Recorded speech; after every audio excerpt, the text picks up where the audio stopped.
This is nothing but rants.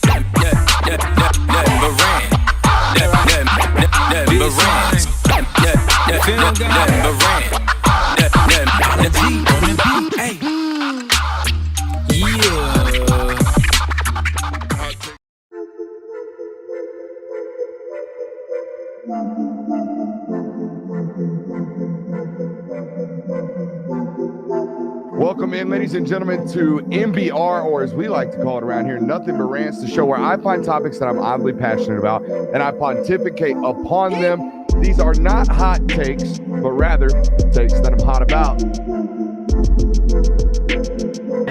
What's up? You really like that?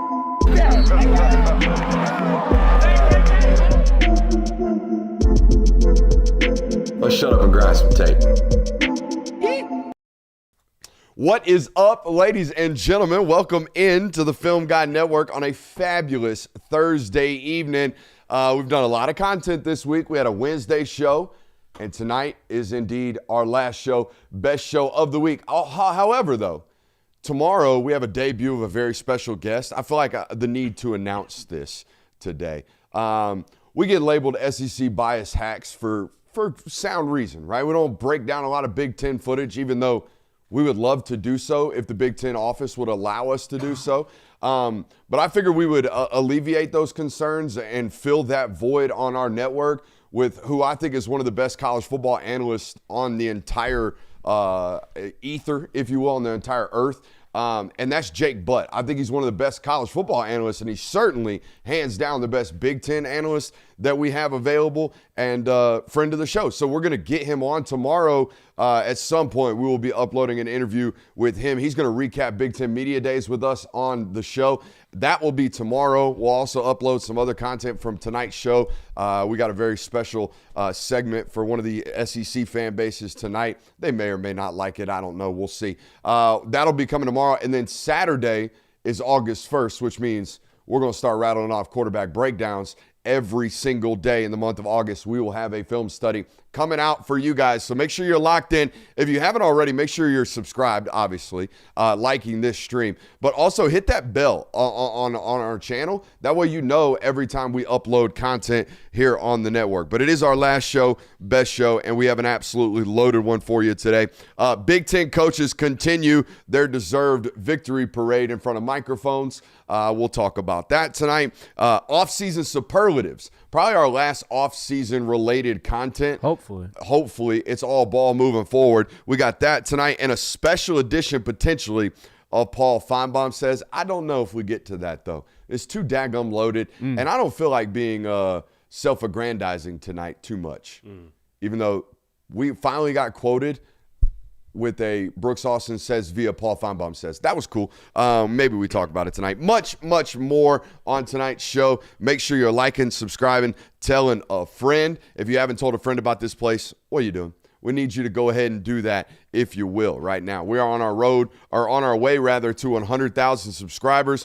About to cross over 99.2 thousand, I would imagine, at some point tonight. We're pretty close to that metric, so make sure you're telling a friend and make sure you're subscribing if you haven't already. Boys, let's start with the news out of Big Ten Media Days, the final Big Ten Media Day. There were 3. Yeah, I know, right? Just absolutely coughing up a storm over there, brother. All pre-show. Yeah, I have that's this tickle in my the throat. convenient part. I'm sorry. I mean, every guest hit I go on this week, the other host is sick as a dog because he was down there at SEC Media Days too. So somebody was patient zero down there in Tampa. That's what I'm saying. You had a head cold. He's got a scratchy cough.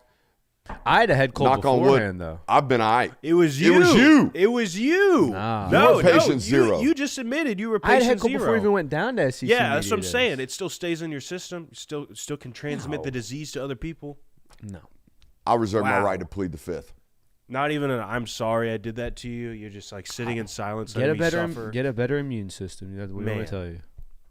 Let's start the show, ladies and gentlemen.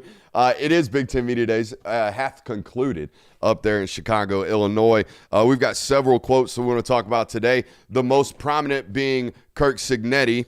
And I'm not going to read the full quote. We don't have the rights to show you the video. You've probably seen it on social media at this point. I'll give you a brief summation or summarization of what he said.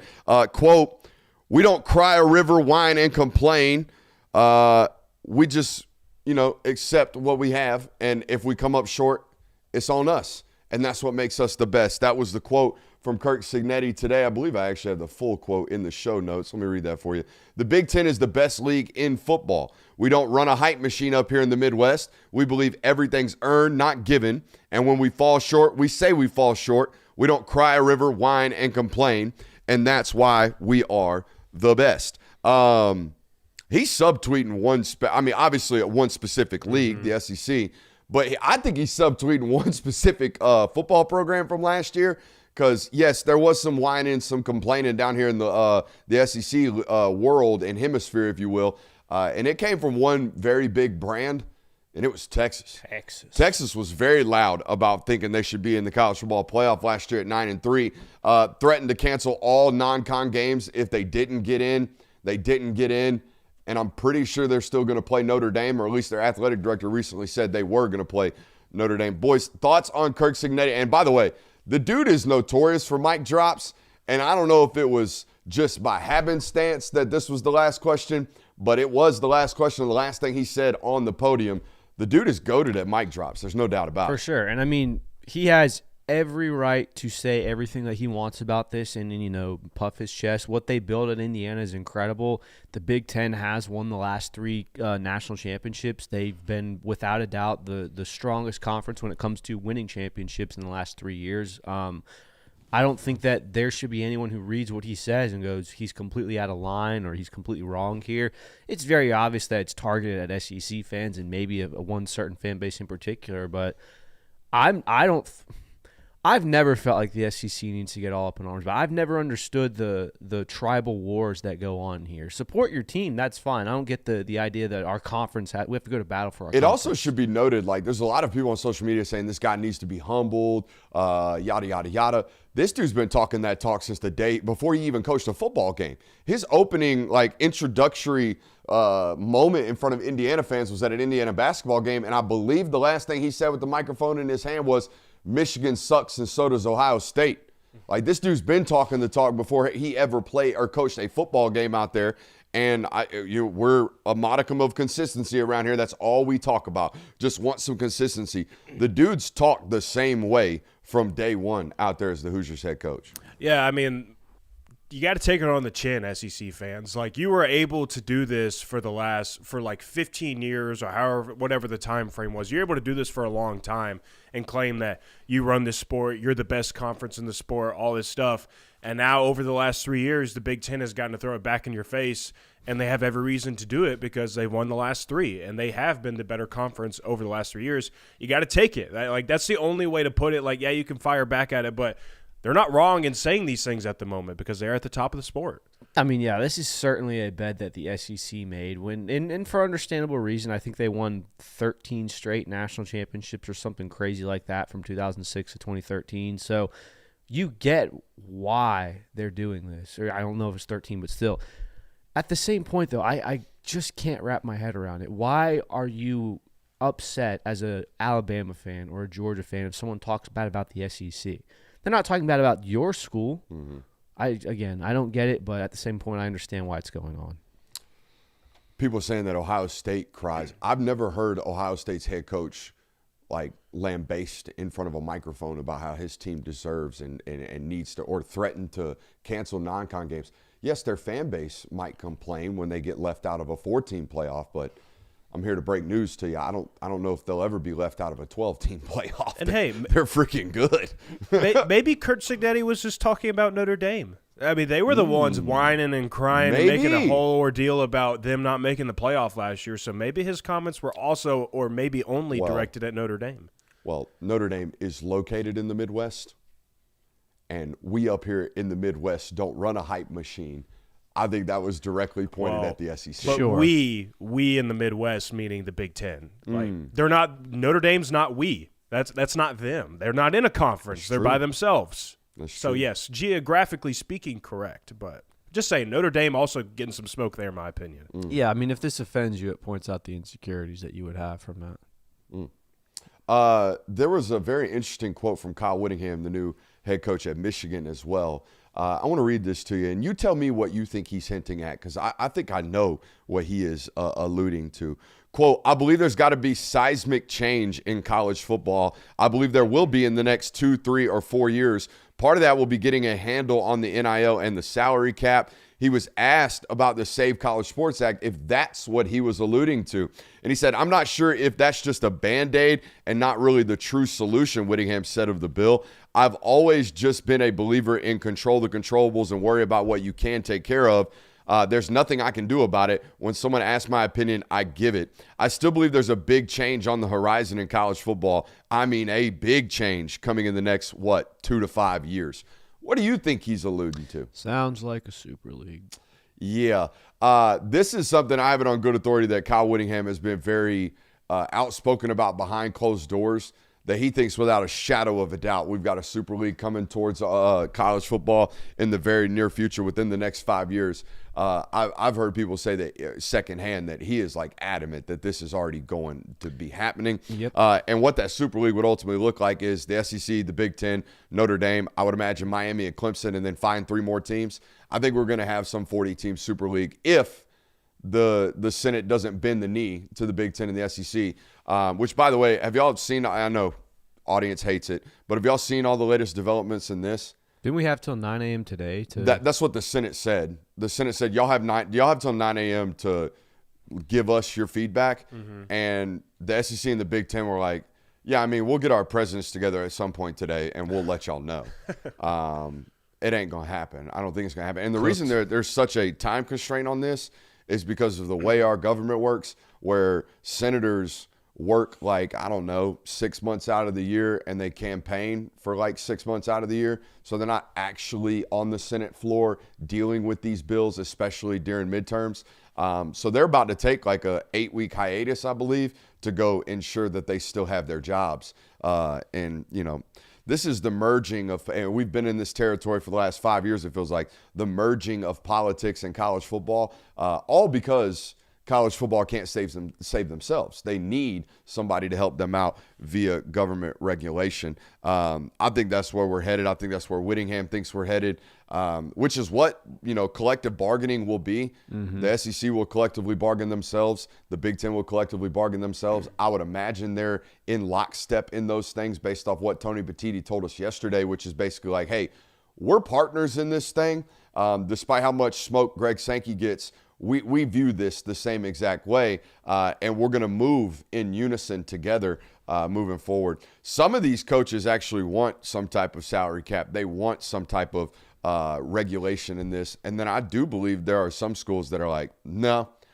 Sure. I'll go crowdsource as much as I want, because if we need a $100 million roster, I can go get a $100 million roster. I'm not worried about it. It's no different right now, not to take this conversation away from college football, but it's no different than how MLB next season is going to go into their negotiations, and it's likely going to go in a lockout, and a big discussion point is going to be salary caps. Well, the Los Angeles Dodgers obviously aren't going to be for having a salary cap, because if they can spend the money and they have the money to get all the best players, they want to be able to do that. They want to be able to win every single World Series and be at the top of the league every single year. But other organizations in that league obviously would like a salary cap for that reason. So it's the same thing for college football. Who is that, a lockout or a strike going on in Major League Baseball?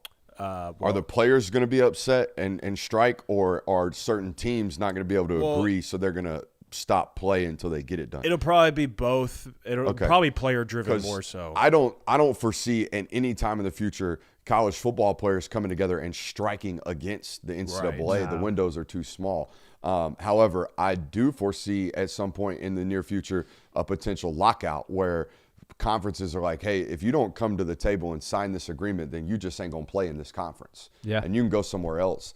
And I don't remember a big enough time period or a big enough storyline where this has happened. I've seen player strikes. Mm-hmm. I've seen that in my lifetime. I don't recall a lockout, but there is a distinct difference in that. And if there is some type of pause in play, it will be because decision makers are forcing the hand of players, unfortunately.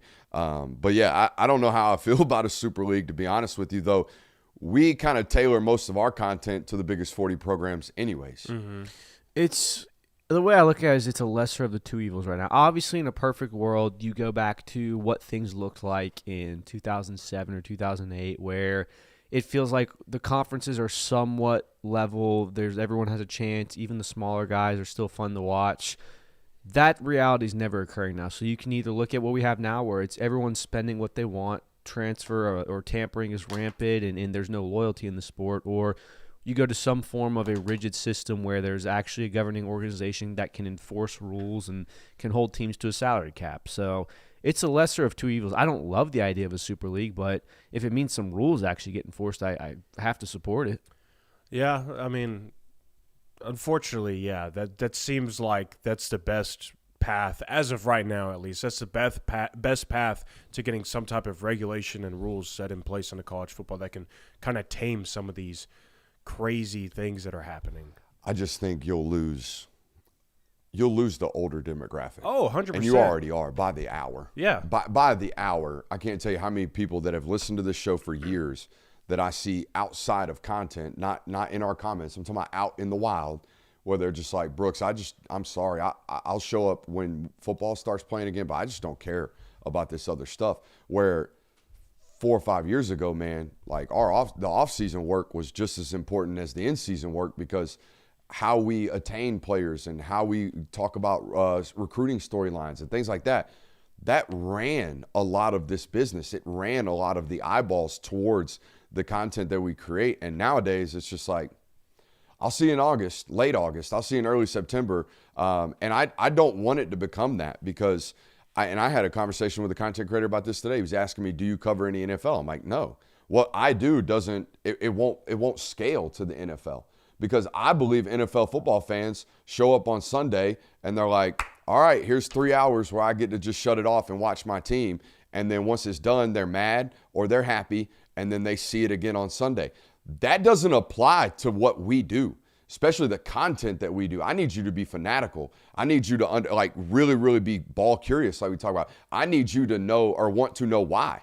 Why did my team win or lose? Why is it important that this player landed? What does this quarterback bring to me? I don't think that is the case with NFL fans. I could be mistaken on that, but I do believe that college football fans, for the lifetime that I've been doing this, are the most passionate. They might not have the biggest numbers in terms of viewership because gambling's not as prominent, fantasy leagues aren't as prominent, or whatever have you. The drama might not be there from a player standpoint, but Taylor Swift isn't in the press box watching football games in college. So I do worry about going towards such a professional, which that's what it would be. A Super League would be basically a semi-pro.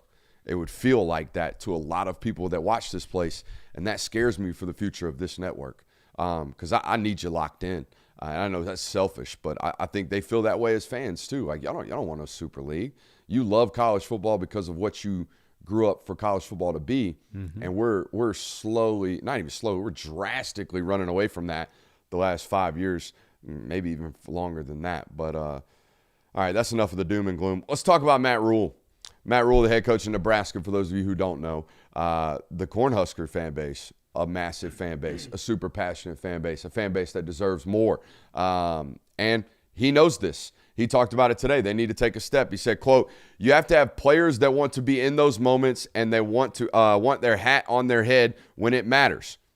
I think we have those guys. Some people can snap their fingers and it happens overnight. We're builders at Nebraska. We have to build, and we've been doing that. We understand the expectation. That's why we came to Nebraska. We didn't come to Nebraska to go 7-6. We have to take a step this year. Boys, have you seen the schedule? Mm-hmm. Doesn't look like you're going to take a step. Yeah, I don't know if we're going to be taking a step. In fact, 7-6, whew, I think that would be impressive if you pull that off, because I'm looking at the back end of this schedule, a part in time period where he talked about in his speech today. He was like, hey, when it gets cold and games get important, we've got to be better there at that time period in the season. We've got to finish better than we have in years prior. Good luck. Good luck finishing with this stretch. It's Indiana and at Oregon in back-to-back weeks. Ew. Then they get a bye. Then they have Washington at home. Then they travel to Illinois. All right? then I would imagine after playing Illinois on a Saturday afternoon, they will fly back to Nebraska for 3 days of practice, and then they will be back on a plane to go to Rutgers. And then they play Ohio State, and they close their season at Iowa.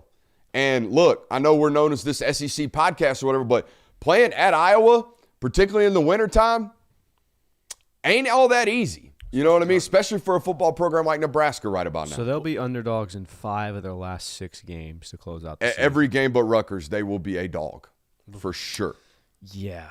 It's over. Yeah, it's not even the fact that the schedule in general is tough, but you just said it can't be over, by the way, because he rope-a-doped them into an extension last year when the Penn State job came open.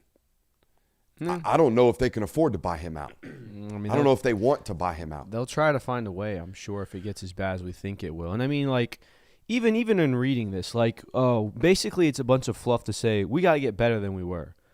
Last year, this time it was, year 3 is really the thing we've been gearing up for this moment, and they fell flat on their face. Like, now it's just, hey, let's just improve a little bit. There is no momentum out there in Nebraska, and I think fans know that, and I think Matt Rule knows that. And I understand that there's a large buyout tied to his name right now, but when has a buyout really stopped any program that seriously wants to win? Like, other than Florida State right now. Like, LSU had a big buyout. They paid it. They were willing. Texas A&M paid Jimbo. Like, there's been opportunities and instances where, hey, we need this guy out of here. We're going to do whatever it takes to get him gone. I think we'll see that with Matt Rule. So according to Google, $15 million if he leaves the school to take another job, or upwards of $71 million if Nebraska fires him. You can't eat $71 million. You can't. But what I was about to say is also, not to cut you off, but like if you do eat the $71 million, who's going to take that job? What quality of coach are you going to get? No offense to Nebraska fans, but like where's that? Like 18th? The 18th best job in college football? Well, it also depends on what other jobs are open. It might be Correct. the best job available. Not if USC's open. Not if USC's open. Yeah. That's absolutely correct. But what I was going to say is the fact that those games are aligned in unison together on this schedule, like that's how you have to close out your season. If we're going to lose 5 out of our 6 games to close out the year, boy, it would feel really hard to bring that guy back again for another season after the last 2 years now. This is the second offseason that Matt Rule has came to the podium and talked about, we got to take a step further this year. This is the year where we got to make that jump. It was year 3 Rule. Now it's year 4. Are we going to do year 5? Is that what we're going to have to do? I don't know. Maybe you do because you pigeonholed yourself into this. By the way, if they drop a game to either at Michigan State or Maryland, you're cooked. You're like, you might be staring down the barrel of like 5-7, 4-8. That would be really, really scary if you're a Nebraska fan. I am a little bullish on the Calandria addition. I think he's better for what they got going on. Certainly. Dylan Raiola is a good football player. He's a good, pure pocket passer. But they weren't good enough up front to have a statuesque type of quarterback. And maybe with Calandria, they can make it more college football-y on the offensive side of the football, which, by the way, Dana Holgorsen probably can dial up some college football offense if he has that type of talent. We'll ultimately find out this year. That wasn't the craziest quote. Neither was the Whittingham quote. Neither was the quote from Kirk Cignetti today. Boys, do you know what the craziest quote to me was today? What's that? Jed Fish, the head coach of the Washington Huskies. Now, the Washington Huskies quarterback, Demond Williams, was one of the bigger storylines before Darian Mensah, before Brendan Sorsby in the quarterback dilemma this offseason because there was obviously some tampering going on. Somebody very clearly, maybe down here in the SEC world, maybe with a brand new head football coach, maybe with a football coach who really, really likes athletic quarterbacks and guys that can balance counts, somebody was trying to poach Demond Williams this offseason. And to the tune of getting him in the portal before Washington was like, hey, have you seen your contract? We're going to sue the life out of you if you leave. And then he's like, oh yeah, probably a bad idea. Probably shouldn't leave. So I caught you up on the Demond Williams story. He ends up staying at Washington. And Jed Fish was asked about this today, and I'm paraphrasing here. He basically said, hey, I'll compare it to the NFL. There's guys that ask for trades all the time, and they don't get them. That sounded like we're holding our quarterback hostage. Oh, yeah. It basically sounded like, sorry you didn't get your way, buddy. You got to play for me. Like, yeah. Sucks to suck. And I don't even know what the comparison here for is. I think we probably could have said something other than, hey, I know you wanted to get out of here, but tough. We got you under a contract. Yeah. That doesn't sound like good sound coach speak in front of a microphone. We probably could have gone other ways with this. Like, hey, we're just really glad and happy to have Demond back. We're really excited about this season. Year 3 with us in this system. We're expecting big things out of Demond. Probably could have left it at that. And again, we understand that he signed a contract, and I agree at least that they should be held accountable for the contracts that they signed. For sure. If you agree to terms on a contract with the school, you should be playing football there. It's the wording that Coach Fish used to describe the situation of it basically, to me, it sounded like this guy really doesn't want to be here, but we want him to be here. That's correct. kind of the vibe it got. And that's why I used the word hostage. Yeah. Like, again, the word choice here could have just null and voided this entirely. We could have just been like, hey, we're really glad Demond's back with us. Yeah, and I would imagine that he probably does feel some type of way about that, how that situation was handled, and that might be a jab. But at the same point, you're right. That's something that does not need to be said. That can be worded so much better. There's a million other coach speak ways that you could go about that without that not being a major quote, but it does give it sort of a vibe of, okay, we're holding him here because he's legally obligated to be here. Yeah, I mean, even going as far as to say, like the chat's saying, is like, hey, he signed a contract. That's why he's here. I think that's better than he wanted out and we didn't let him. Yeah. You know what I mean? I'm gonna create a fine system on that one. That bugs me. All these, I think I'm a professional speaker. I know I don't talk with like the best syntax and diction. I'm not the smartest man in the world, but I really hate myself for having such audible, what do you call them, crutches. I don't like that. I gotta get better at that. Off-season superlatives? Let's do it. Make sure you hit that thumbs up button, even though I can't speak well tonight. Off-season superlatives. Lay the segment out for me, Kirby. I need to take a break. We are reaching the final weeks of the offseason, thank God, and with hopefully all of the storylines and everything major coming out of that, I think it's time to take a look back at the offseason, hand out some superlatives for those who have given us some content over this time. Here's a superlative. I made a guy delete a tweet today. Who wins that one? I guess we can talk about that, dude. I did not expect Jeremiah Smith to hop in the mentions. You're taking the credit for it? No. He is. Oh, you're taking the credit for it? I think it was the 1v1 me on Rust comment that was like, all right, maybe I should delete this. I did challenge Jeremiah Smith to a 1v1 on Rust for him calling me out for saying I think he called you a clown. I don't think with an emoji. I don't think he called me a clown. I think he did say, dude saying I'm capping.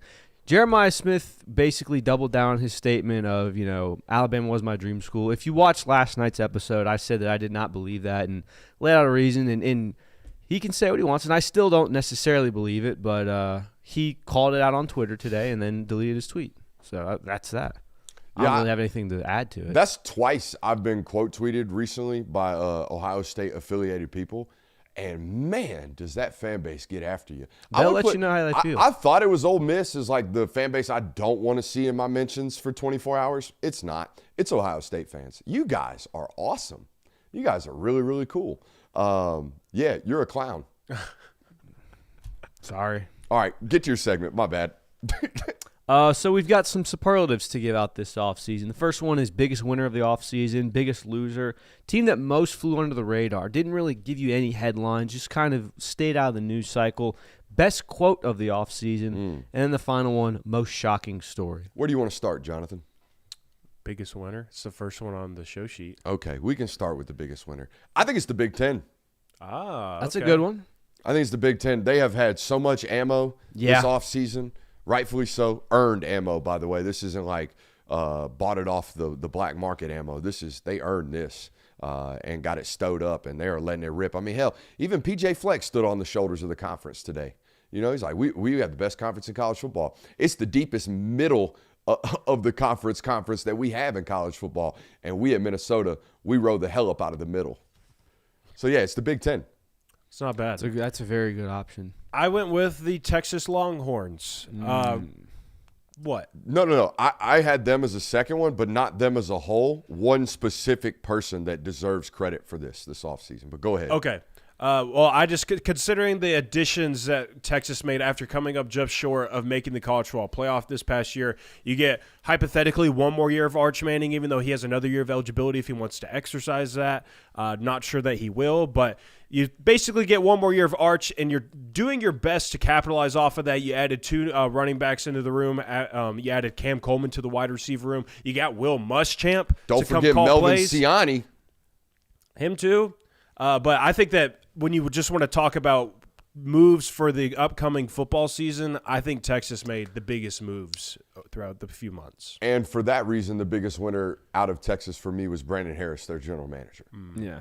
The guy did a great job. Yeah, I thought about putting Texas as my biggest winner. The reason I didn't is because of how many times Steve Sarkisian has put his foot in his mouth already. Mm-hmm. Like, there's been tons of momentum that they've done from a roster acquisition standpoint, but at the same point, like, there's a lot of times when we look at Steve Sarkisian, why are you saying that, dude? You're setting yourself up for failure unless you win a national championship this year. The biggest winner I had was the Miami Hurricanes. They made a bunch of splashes in the transfer portal this year. They got arguably one of the best quarterbacks that was available in the transfer portal. They got the best edge rusher in college football. They've had a bunch of really solid signings on the recruiting trail. Obviously, the fact that they went to a national championship last year has done them a lot of favor. I think Mario Cristobal has done really good on the PR trail. That clip of him and Kirby going back and forth has been good. He's given a couple of quotes. I think that Miami is a big winner this offseason. Yeah, I'll agree there. All right, biggest loser. 1, 2, 3. Texas Tech. Wow. I was nervous doing that. I didn't know if we were all three going to have it. I've got Texas Tech. Close second, Steve Sarkisian's publicist. That's a good one. Yeah. Did y'all see this today? He went on. He had to go on Rich Eisen. Didn't have to go, but he went on Rich Eisen to re-clarify his statements about cutting players off of his roster. Did y'all see this? No, I did not. So here's what I'll paraphrase for you. Steve Sarkisian at SEC Media Days called out 5 players, I believe it was, by name and said we had to cut DeAndre Moore, we had to cut Parker Livingston, we had to cut C.J. Baxter, we had to cut Quintavious Wisner, and there was another one. We had to cut all these players to make room for better players to go out in the portal and add those guys. And so it gets a lot of smoke. People are like, I can't believe he said that. He goes on Rich Eisen today and gets an opportunity to readdress the issue and basically says, we didn't have to cut those players because we wanted to cut those players.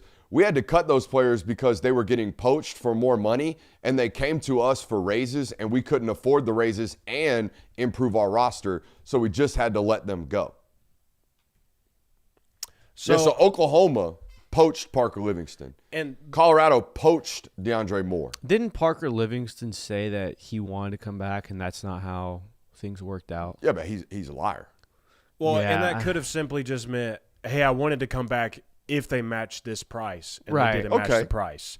But the reason why I don't necessarily believe what Steve Sarkisian is saying is because based on how he has acted this offseason and the quotes that he has given, I wouldn't put it past Steve Sarkisian to just openly say, yeah, we had some programs tamper with our players and they're no longer here and we had to go get other players in the portal. Like, you're telling me that of all the things that Steve Sarkisian has said this offseason, he would have backed away and said, oh, I'm not going to call out Oklahoma. I'm not going to call out Colorado for poaching my player. I just don't believe that. I think he would have straight up said, this is what happened if that's what truly happened. Also, if that's what actually happened, why wasn't that the first statement instead of we had to cut these players? Yeah. No, this is definitely a you bit off more than you can chew, and now you're trying to find a way out of it. It was a random appearance on Rich Eisen, by the way, I thought. Mm-hmm. It's like they're at Big Ten Media Days. Yeah. But Texas Tech is certainly the biggest loser, but I think that individually there's certainly someone who, without a doubt, is the big. It's Sharon Moore. Like, Yeah. you ruined your career, dude. Like, that's not even like, oh man, we lost our starting quarterback. We might not win a conf or a playoff game this year. Like, you're probably never going to get hired again. It's tough. I don't know. You might be able to coach women's volleyball like Jeremy Pruitt. I don't think they're letting him around that demographic. Might be able to coach men's beach volleyball out in California. Just retry that. Yeah. I see what you're going with. That's smart. Hopefully Smart. he can still have a successful and fruitful life. Hopefully. Who flew under the radar? Did y'all go players or teams? I went team. But we can also I went team as well. Okay. Because of a certain player. Y'all go first. I have Alabama. Really? I feel like Alabama, and I kind of stumbled into this at SEC Media Days because I talked about this with Paul Feinbaum of, my entire upbringing has been when SEC Media Days roll around and college football season is approaching, typically Alabama is who you talked about. Like that's where it started. You address the Alabama Crimson Tide first, and that's how you started national title discussions. That's how you started playoff discussions. Who's going to win the SEC? It all started with Alabama, and while they're certainly not in that situation anymore, but I just feel like no one's really talked about them other than the fact of who's going to be the starting quarterback.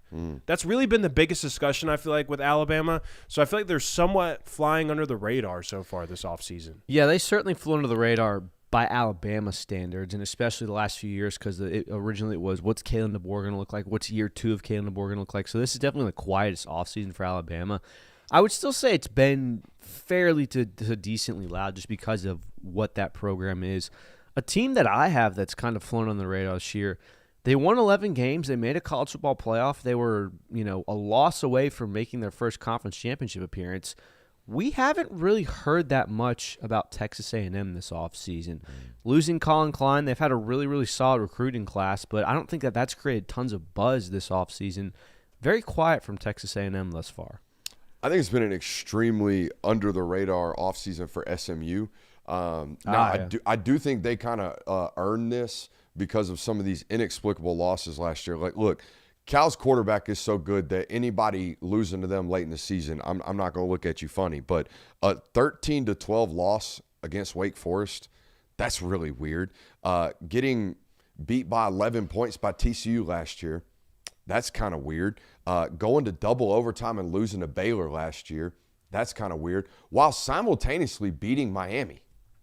And doing so by beating that defense. Like they put up a lot of yardage on that defense against Miami last year. So the inexplicable ups and downs of we only scored 12 points against Wake Forest while also throwing for 370 yards, whatever it was against Miami. I don't know what to do with their last year's results, but I do know that keeping that quarterback there was really, really important. And you're going to see when we break down that film pretty soon, that kid's damn good. Like he's probably, I tweeted it today, I think he's got the most arm talent of any quarterback in college football. And for those of you who don't listen to this show every single day, you probably don't know how we separate those things.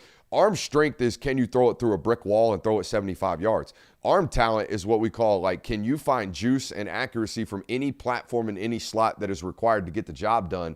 That kid's got it from everywhere. I told Jonathan before the show, he's like a 5'11", 185-pound Caleb Williams. That's what he feels like to me from an arm talent standpoint. That guy is miraculous with the way that he can throw the football. I think with SMU, it was one of those instances where they made the first edition of the 12-team playoff, and everyone's like, whoa, SMU's going to be for real. Like, doors blown off. And then that happens, and then this past season, they don't make the playoff. They kind of just not disappear, but they're just kind of like hanging around a little bit, and people kind of forget about them. They're like, okay, SMU's back to what we thought they were. And then this year rolls back up around, and people just aren't talking about them because they thought last year was like, okay, we could stop talking about them because they didn't make the playoff again. We don't know if they're for real anymore. Yeah, it definitely felt like SMU kind of had a regression back to what the general public looked at them as prior to 2024. So, yeah. Who had the best quote of the offseason? I got to give it to my man Sark for the reason that I didn't give Texas the best offseason. When your coach comes out and says we could beat an in-state rival, or we could have an in-state rival schedule and go 12-0 with our backups, that is a crazy thing to say. Especially when, now granted, he was not the head coach there for that long, but I think it had been 10 years since Texas went undefeated in the Big 12 when they were there. So kind of a crazy comment, but yeah. Definitely one of the best quotes. It came from SEC Media Days for me when Pete Golding said, have y'all not looked at the way that they're talking about Lane Kiffin on social media? Them people wouldn't piss on him if he was on fire. He's talking to Keywan Lacey and Trinidad Chambliss about their opportunities to maybe leave. Oh, gosh. Like, I thought that was a fake quote when I first saw it, but damn, that thing was real.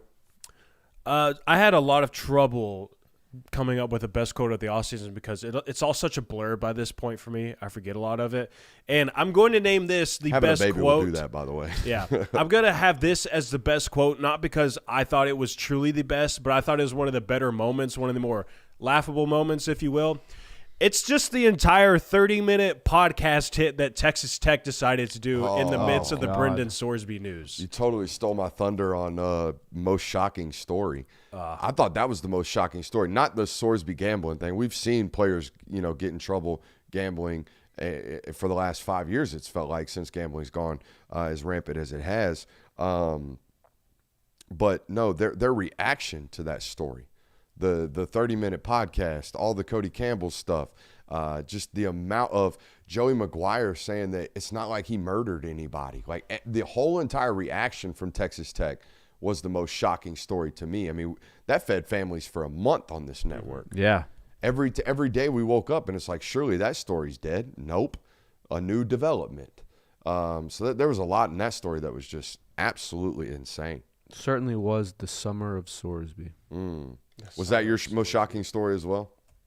Yeah, I had that or the one we talked about earlier that happened at Michigan. I think both of those were just like, I remember exactly where I was when that came out. I was like, oh my God, this is going to be what we talk about for weeks. I'm gonna go pretty far back in the offseason for the most shocking story. I'm gonna go with. Sorry, I'm reading the chat. I was wondering what you were doing. I'm like, what are you doing? Reading the right chat. now? By the way, I think our place is like one of the only places left going live right now.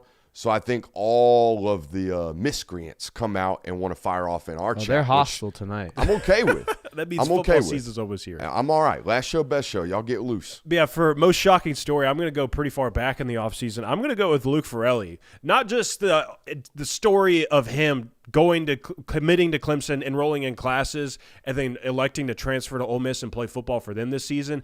But then the aftermath of it all, of Dabo Swinney saying, oh, I got the receipts, dude. I got the text messages. I got anything the NCAA wants. Come and get it. I got it for you.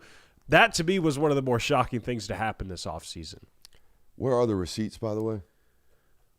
If we I think he have had them, them. I think he showed them and sent them to the SEC. The NCAA? Or, yeah, NCAA. If so, why are we going to take 9 years to come to the conclusion on that investigation? If it is that verbatim. Because it's the NCAA. Because it's the NCAA? Because but we can get Arion Carter. Yeah, I was about to say, Brooks. Within 72 hours? Did you not see what Arion Carter did? Okay. I mean, the disgrace of this sport to think that's okay. I mean, that has to take precedence. You're yes, right. Absolutely. We got to take care of that first and foremost, without a doubt. Thank God that was taken care of, because I was really worried. Makes a lot of sense. One of the biggest stories this offseason, in my opinion, was David Gabriel Georges, the running back commit. Now the Tennessee running back commit. Got a bag. Pitted two of the more passionate fan bases in college football against one another on social media, and I thoroughly enjoyed that. I'm not going to lie to you. Watching Ohio State fans and Tennessee fans get after it on my timeline, that was popcorn-worthy stuff. Honestly, a little bit upset that he committed as early as he did. I hope they drag that thing out to December. Unfortunately, he's already off the board to the Tennessee Volunteers. Now, the reason we're talking about it tonight is because we haven't broken down his film on this network first and foremost, but we also want to address the question of, was he worth what he got?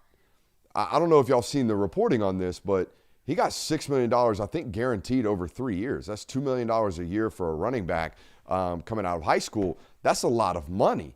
I think the highest paid running back out of the portal this year was Hollywood Smothers. I think he got close to $1.2 million from Texas to go over there. And the reason he got that much money is because Alabama thought they had it wrapped up. And it was like, no, we'll give him a little bit more. And then he's a Texas Longhorn. So $2 million is a lot of money for a running back. Is he worth it? That is the question that we are asking tonight. And we're going to go to the board to figure it out. Let's go grind some tape. All right, so couple of things that we need to talk about before we actually break this down. First and foremost, let's turn this light on. All right, so couple of things we need to talk about. Tennessee high school football. I am not here to demean Tennessee high school football. However, from my knowledge, and Tennessee fans will probably correct me, rightfully so, if they believe I'm 100% wrong on this, but I think there are probably 10 really, really good high school football programs in the state of Tennessee.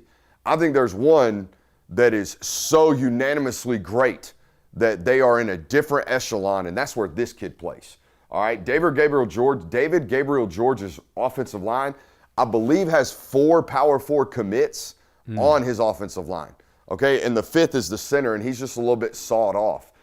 He's a great football player as well, you'll see on this tape. But they are so much better than everybody that they play in state. And if you don't believe me, look at their max preps. All right, look at their schedule last year. They went 12-0, and I think only one in-state team came within 10 points of them the entire year.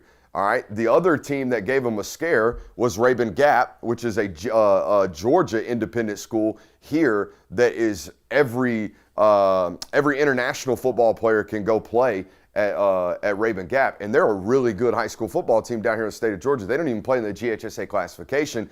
They play a randomized 12-game schedule, almost similar to IMG Academy. All right, they go play pretty much everybody. They're a really good football team. Baylor beat them, I think, 38-35. So I want to preface all of this by saying he plays with great football players. All right, they actually have two Power 4 quarterbacks on the roster. One of them is the Ole Miss commit. The other one is Peyton Manning's son. This is the school in the state of Tennessee to go to if you are an elite football player. All right, we got all of that out of the way up front and foremost. All right, so he has got a lot of running lanes to run into is what I'm telling you. But he is a great football player. Let's get down to this tape. All right, I think he's also verified 4.41, maybe even sub 4.4 in the 40. He looks it, yeah. All right, he can go. And he is very, very thick. I think he's like 230 pounds. Also, apparently, even though it's spelled George's, it's just George. Oh. Interesting. Well, he's French-Canadian. Yeah. He's French-Canadian. He's born in Canada, moved down to Tennessee to play high school football. And we run through MFers. There's no doubt. Oh, yeah. He's definitely tough to tackle. Now, here's one thing I do want to point out. Wow. All right, and I'm not trying to be like Mr. Negative guy. There is not a ton of knee drive in this football player. No. We are a little bit tight-hipped. Now, I don't know if that's going to impact us because, I mean, Adrian Peterson, I don't think had the highest knee drive in the history of football. He's pretty damn good. Look at the size of this offensive line compared to some of the guys that they're playing. I did want to point this out. I don't think this play needs to be bounced, guys. I'm going to pause this as he gets the ball.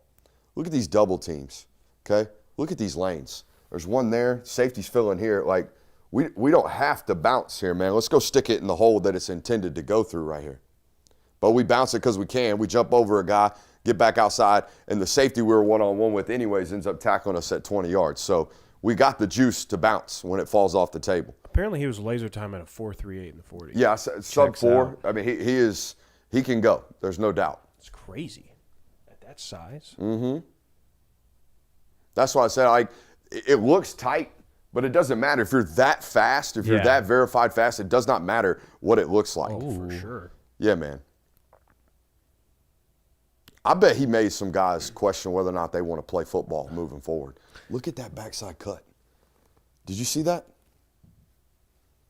Again, I'm nitpicking here. We're trying to decide whether or not he's worth $2 million. That's all we're doing right here. But look at the lane that's on the backside of this. Why? You know what I'm saying? Yeah. Make a guy miss. Make another guy miss.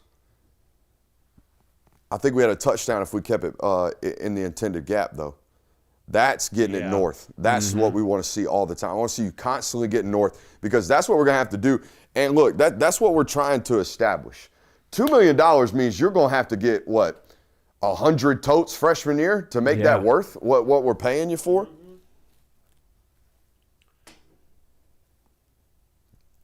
Yeah, we know when it falls off the table in high school football, you're going to go. I think that's Rabun Gap right there. So, yeah, maybe. And you can see the dudes they got on the field. That's the same play, isn't it? Yeah, I think so.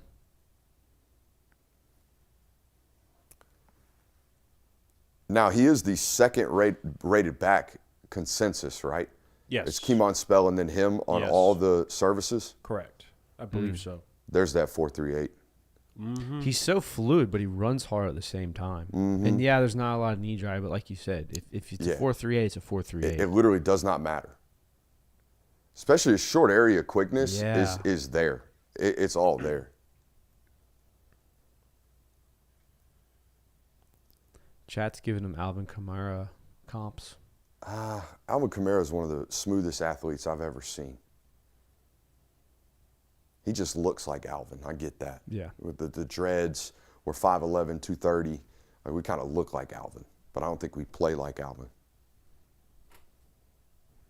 He does run meaner than hell, though. He does, but it's fluid at the same time. You don't usually get a combination of both. Are we going to catch the rock here? Do we let it in on our body? Yeah, a little bit. Caught it off the belly. That's okay. A little underthrown, though. A little underthrown. You're right. We got to adjust. Good cut right there. Oh, a little shimmy. See, he doesn't have bad vision. He's not trying to bounce everything. I think there's just one or two times where he realizes he's the best athlete on the field and takes advantage of it. For sure. Like there. You got no chance, dog. You're lucky your teammate made it.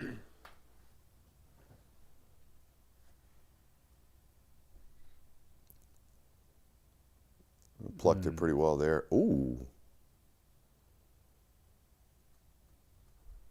He's playing at UTC right here now. This is probably a state championship game, I would imagine. Most likely, yeah. Man. Yeah. Knox Catholic. Great cut. Way to get north. Some of the more sudden cuts I think we've seen in all the tapes we've watched this offseason.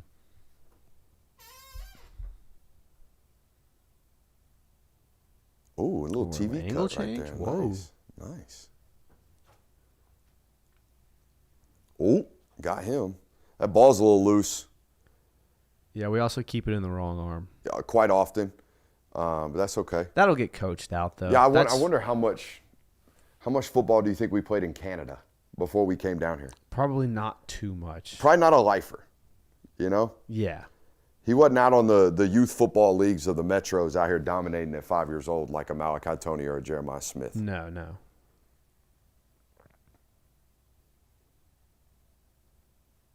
Man.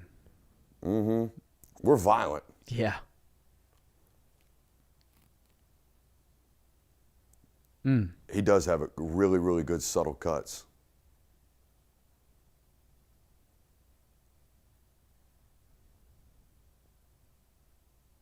And there's the juice. And He's physical, dude. That's something I think that gets misconstrued a lot. Oh, line up outside here. Let's see.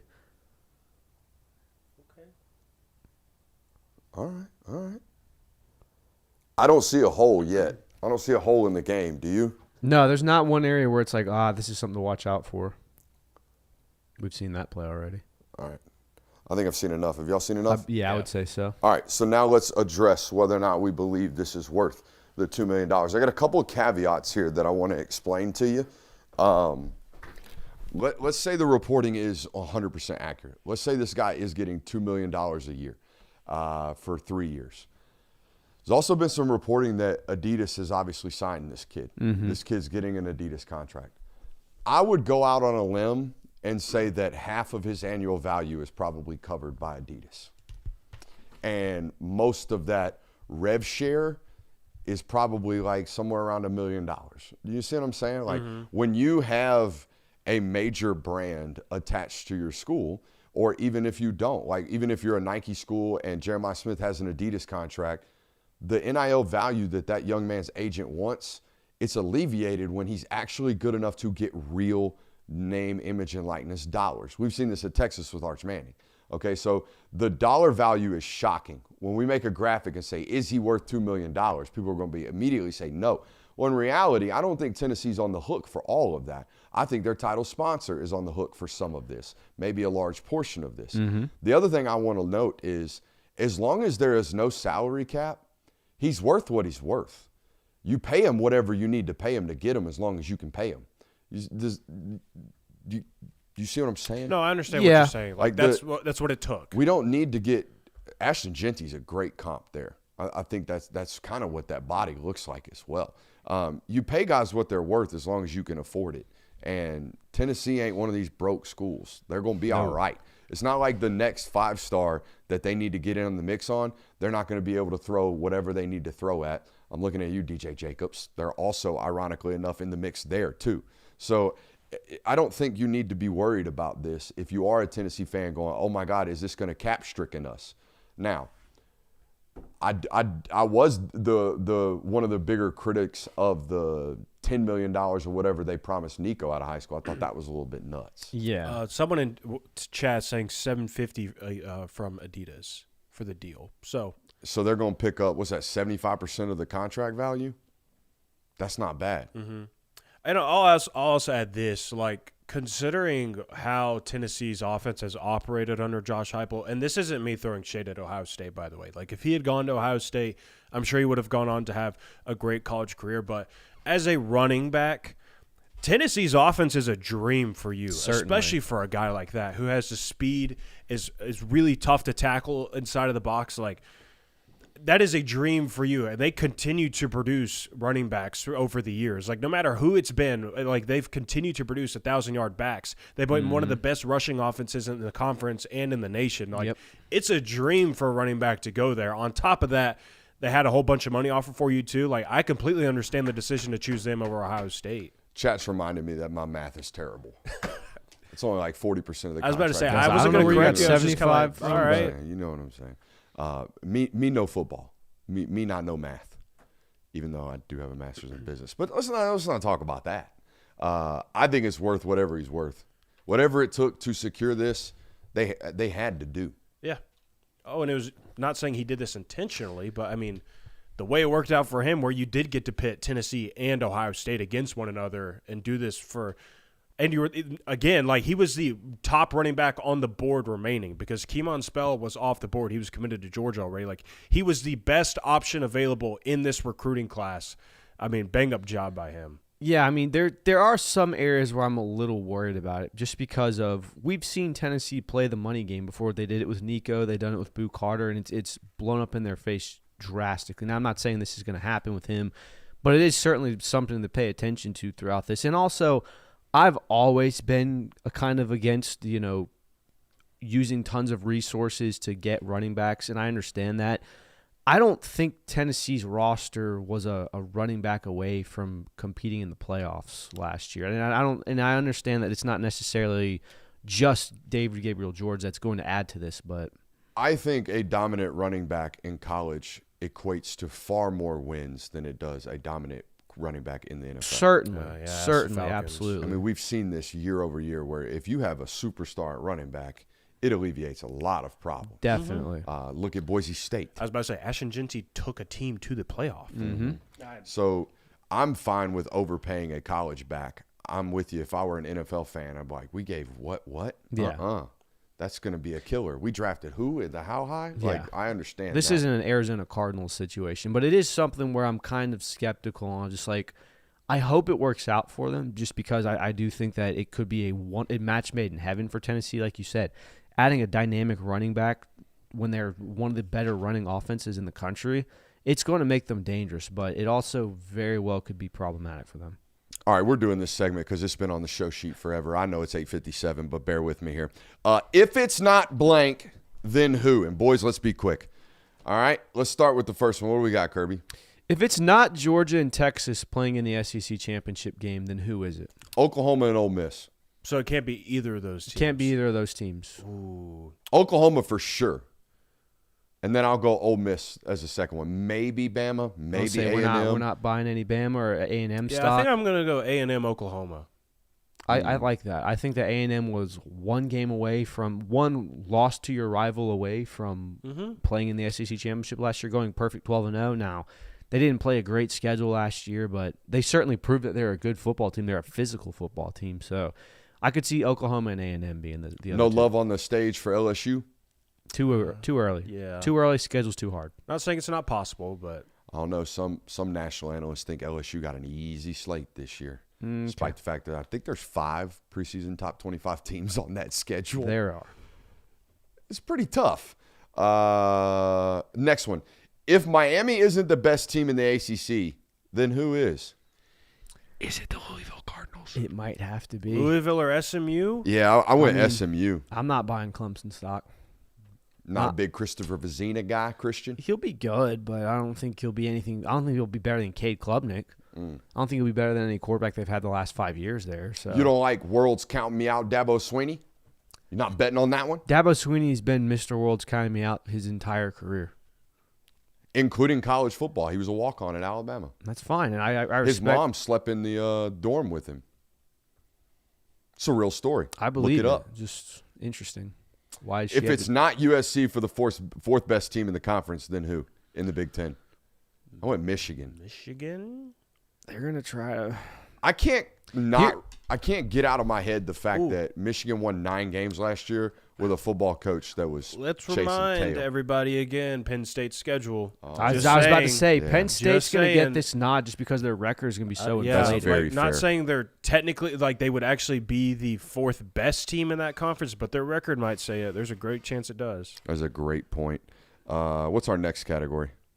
If Shane Beamer isn't the first SEC coach fired, then I think who you is? skipped one. If it's not a quarterback that wins the Heisman, who is it? Malachi Tony. I went Jeremiah Smith. That's a layup. Malachi Tony.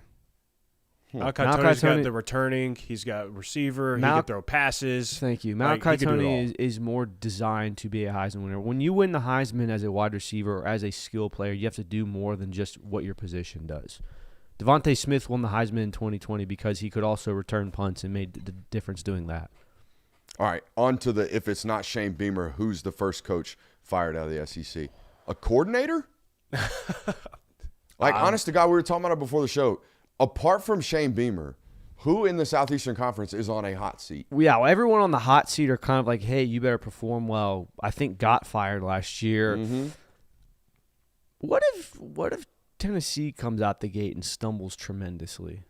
I know they've got a favorable schedule to begin with, but But that more so just points to how crazy it would be if it's not Shane Beamer. yeah, Like I think if it weren't Shane Beamer, it would be like maybe it is Josh Heupel, but that would be so crazy. If I it think it was. is Can so I- blatant that Shane Beamer's. Can I throw something out here for you, gentlemen? Go ahead.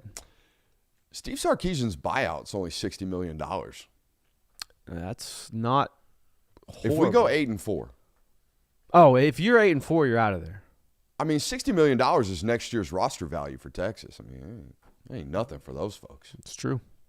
That's a couple of drunk boosters, and that done. You know, might be your next. Man, I wish that was next my hottest drunk seat. spendings. I mean, it was Throw the a LSU. few too many back. Dang, honey, I spent $20 million last night. I'm sorry. I mean, an LSU booster literally did that. Yeah. He was so pissed in the box and so hammered that he said out loud, "I'll buy this MFer out myself," and they held him to it. It was the large queso and margs. I mean, look, that's what it was. Brian Kelly ran to it in his toughest times. That poor LSU fan was just running to the large queso and margs in a tough time. If Matt Campbell isn't the most successful first-year coach, then who is it? First years. I went Bob Chesney. It's James Franklin. Oh yeah. James Franklin has the Franklin has the opportunity to like make a massive splash in the ACC this year. They don't have the easiest schedule by that conferences, but if they pop a 9-3 or got an 8-4, people are gonna go, oh, people need to watch out for Virginia Tech.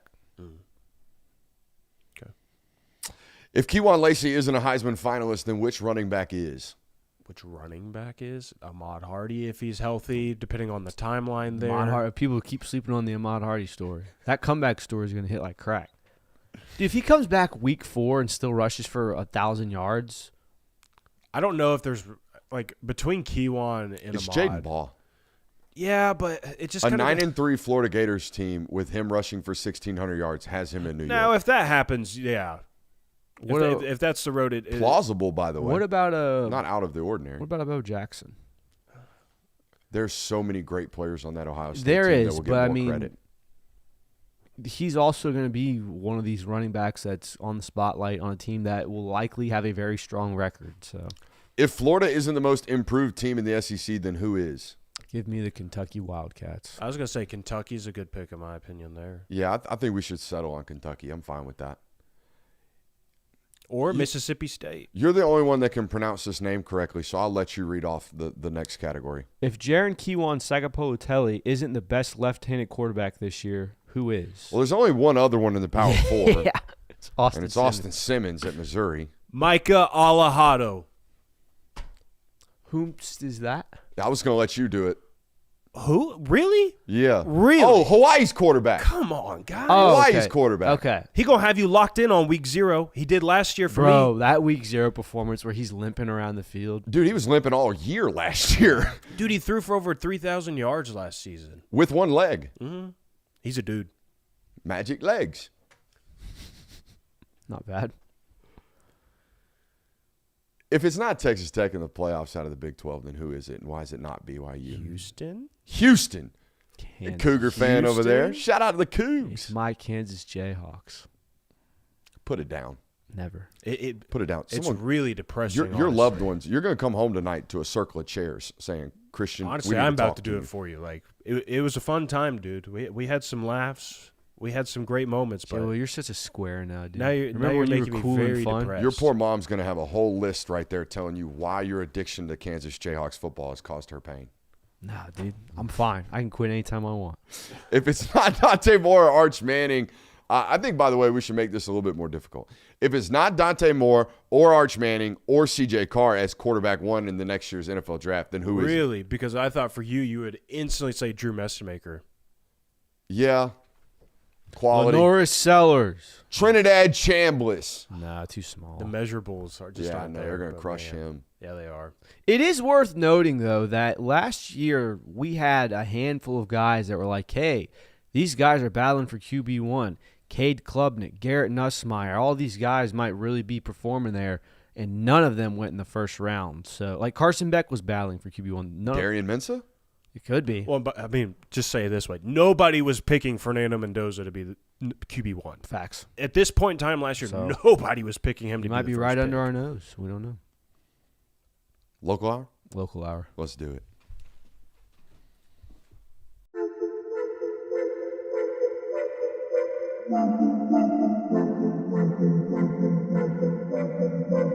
Welcome into Talk the Dog, the show where we find a bone to pick and a take to give. These are not hot takes. These is dog takes. Can I talk that dog? What's up? You really like that?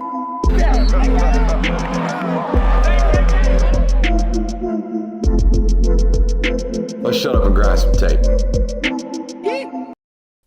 What is up, ladies and gentlemen? Welcome back into the Film Guy Network for a loaded local hour. I will remind you, if you miss any portion of tonight's broadcast, it is made readily available, however, wherever you get your podcast. We always tell you, though, we prefer you to watch us on YouTube. I think we're a very visual podcast, or a very visual show, especially with what we got going on tonight. We broke down some tape in the national hour. We're going to be breaking down some tape in the local hour because University of Georgia fans, you are on commit watch. We'll talk about that tonight. We're going to do a little streaking tonight, boys. Wait, what? You heard me. We're going to do a little streaking. We're going streaking through the quad. Who's with me? I don't think I've ever gone streaking. And the quad. Guy's not an old school fan. Just exposed himself. I'm not. In fairness, that movie is like 25 years old now. You're right. Also, But we are there- doing some streaking tonight. There does come a point in life where like you're like, oh my God, you don't know that movie? It's like, yeah, it came out 30 years ago, dude. It's not cool anymore. I forgot a super chub. We'll get to that in just a second. Big Cover 22 says, please, sir, I want some more film study. Oh, you'll You're get some. about, to, soon. And it you're will about be- to get it all you can get in the month of August. Don't you worry about that. And you're going to get some here tonight on the local hour. What's their legacy? We're going to talk about it tonight. We're going to predict some flips tonight. Don't shoot the messenger. Do not shoot the messenger, even though I know you probably will want to if these things don't go the way that I might predict them tonight. But nonetheless, make sure you're liking, make sure you're subscribing, make sure you're telling a friend. If you haven't told a friend about this place, well, honestly, you're a bad friend. All right, so be a better friend tonight. Call a buddy, tell him, hey, there's a ball knower around here. There's a couple ball knowers around here. Jonathan, you have been bang up in film studies lately. Oh, thank I mean, you. dude, this guy's ball knowledge has Good. gone through the roof. I mean, you were already there Thank you. because of the way that you play ball and the way that you talk ball. You were already there. This guy, former hooper, this guy knows more ball than anybody in this chat. I can guarantee. I'm just the walking billboard of what this place can do for you. Good job, Jay Will. This is such great advertisement for this place, man. If you lock into every film study, you too may know ball. You too can make people mistake you for a former football player. That's right. maybe even somebody like Paul Feinbaum. Paul Feinbaum might sit you down and go, hey, you're a film guy. You're one of those film guys. You're one of those film guys. Tell me what you know about Ohio State. Paul Feinbaum said he didn't want me on the show. I think at that point he was worn thin on the Film Guy Network. And he's like, He got me and Mike Griffith for about 15 minutes the day before, and then he sat down with Jonathan for 15 minutes, and then his producer made him sit down with you. So you just got the crap into the stick. Yeah, he was. I think he would have got the same thought process. He was not very nice. Had him been second. But nonetheless, we have a great loaded local hour for you guys tonight. Make sure you're hitting that thumbs up button. We are on Commit Watch, boys. Is this tomorrow? Yes, This is tomorrow. It's tomorrow. Lakeside safety Seth Williams will be making his announcement tomorrow at some point. Don't know the time on that. Maybe you can get it for me. 6'2", 180 pounds, picking between Georgia and Clemson. Those are the two front runners for this football player. My lean is the University of Georgia. We don't do sliding scale majiggies no more, but I'll put it about 83.25%. He's going to commit to the University of Georgia tomorrow. 6 p.m. 6 p.m. So, we'll be locked into that one. The boys will be releasing articles on that one at some point. You'll have to release that for me. Oh, really? You're going to make me do your work. I already typed it up. I wrote it all out. I All you have gotta both hit is options. publish. I have both options ready. All I have to do is publish. I'm going to be watching Spider-Man tomorrow. But if you're the one that crosses the finish line, you're the one that gets put up on, the pedestal. I mean, his name will be on the article anyways. He wrote it. All you got to do That's is what he hit publish. thinks. Oh, you do that? Brother, I was about to say, that's the definitely most not. petty shit ever. brother, if you want to go back and change your name on that, The only do way not I would care. do that is if, hey, I prepped it for you and it's got 100 words. If I got to do the other 300, my name is going on that bad boy. That's fair. But it no, is, I it would is never already, steal I your think, work. all I hope our bosses don't hear this, but I haven't written an article since August. I'm of sure last year. I'm sure if they cared, you would have heard by now. Oh, man. Let's go to the board. Let's watch some tape of one Seth Williams out of Lakeside High School. That's Metro Atlanta, right? I believe so. All right, let's do it. I have not seen this. Nowadays, I like to save my initial reactions for the actual film that we watch during the show. I think this is Creekside right here that they're playing. No, that's not Creekside. Oh, are we cribbing? Plucked it. Oh, we cribbing. We're long. Man, are we long. The gate's long on us, too. We got big, long strides. Playing a little short side safety, a little strong safety right here. Go make a play on the ball, son. Oh! That's a pea blood kind of hit. That's the sound you make when you get hit like that. You have no air to make noises. Yeah. Yeah, you got none. It's like Travis Pastrana when he wrecks a motorcycle. I'm catching routes, too. Oh, yeah, dude. We're smooth. Really smooth. One of those looks slow is moving incredibly fast. Correct. Yeah, we're playing all the Metro Atlanta schools. Oh, man, I like how we unzipped and got back into the gas right there. That was impressive. Tracked it well, too. So he's obviously a thinner football player right about now, but he's going to very easily thicken up in college. This is going to be a guy that's playing at 205 by the time he's What's on the his field as a freshman. wingspan? Yeah, I know. He's really long. Tracks the ball incredibly well, too. Plucks it. What do we do? What do we do? Do we go make something happen? We aren't even in the gas yet.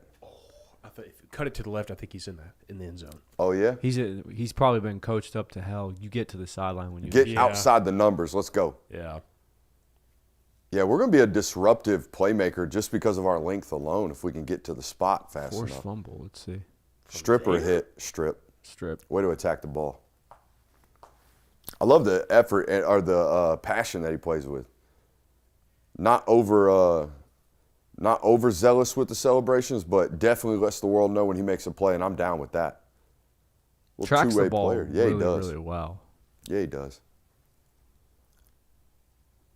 I mean, he is a massive 6'2". This feels closer to 6'3". It's the arms. Yeah. Good body positioning right there. They're just 50-50 in that kid to hell. Poor guy. Looks like Woodward. Is that Alatuna or is that Woodward? I think that was Woodward. Eyes in the backfield the whole entire snap. That's confident in coverage. Big stick right there. That's probably targeting. I'd like to see us wrap up. Yeah, it's probably targeting in college.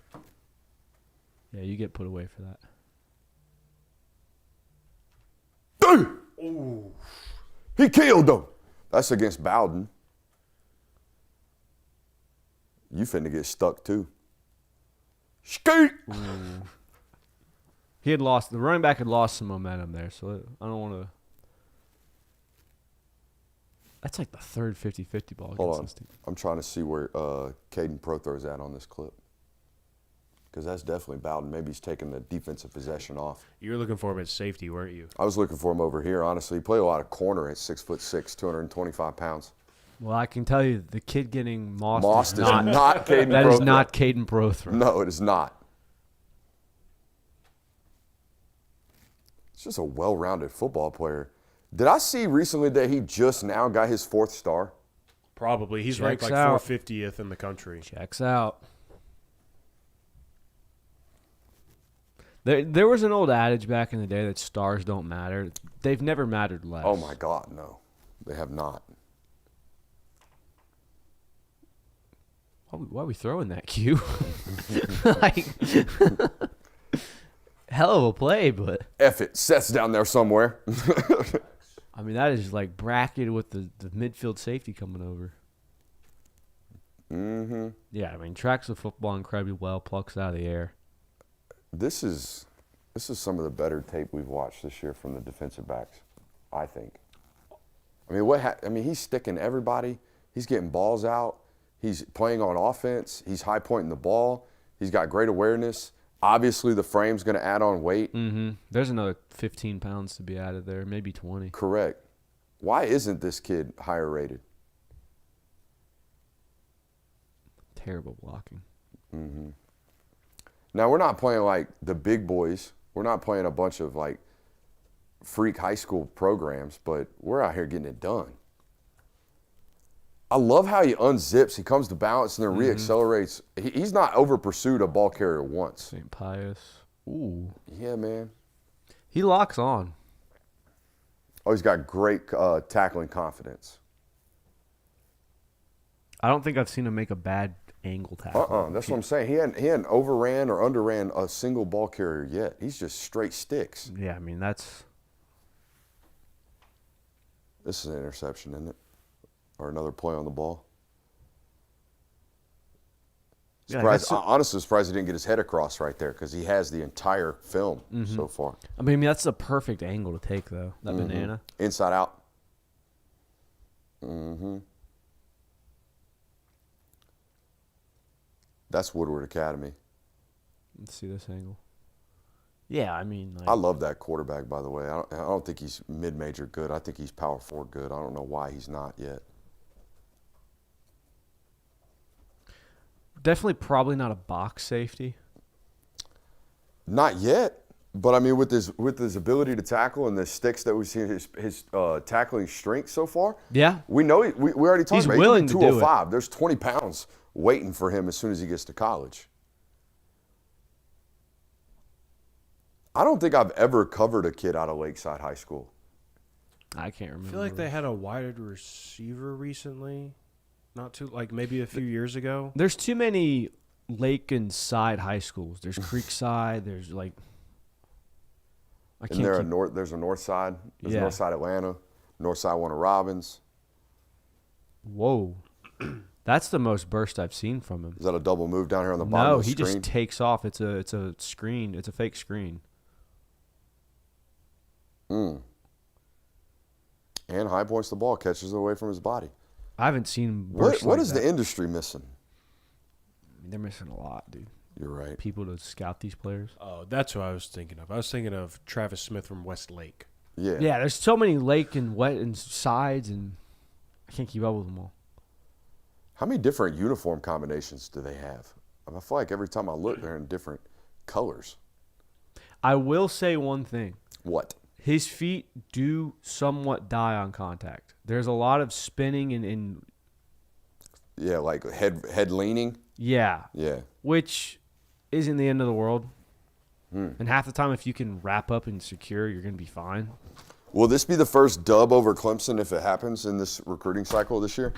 Because they've been kind of getting some wins over you guys.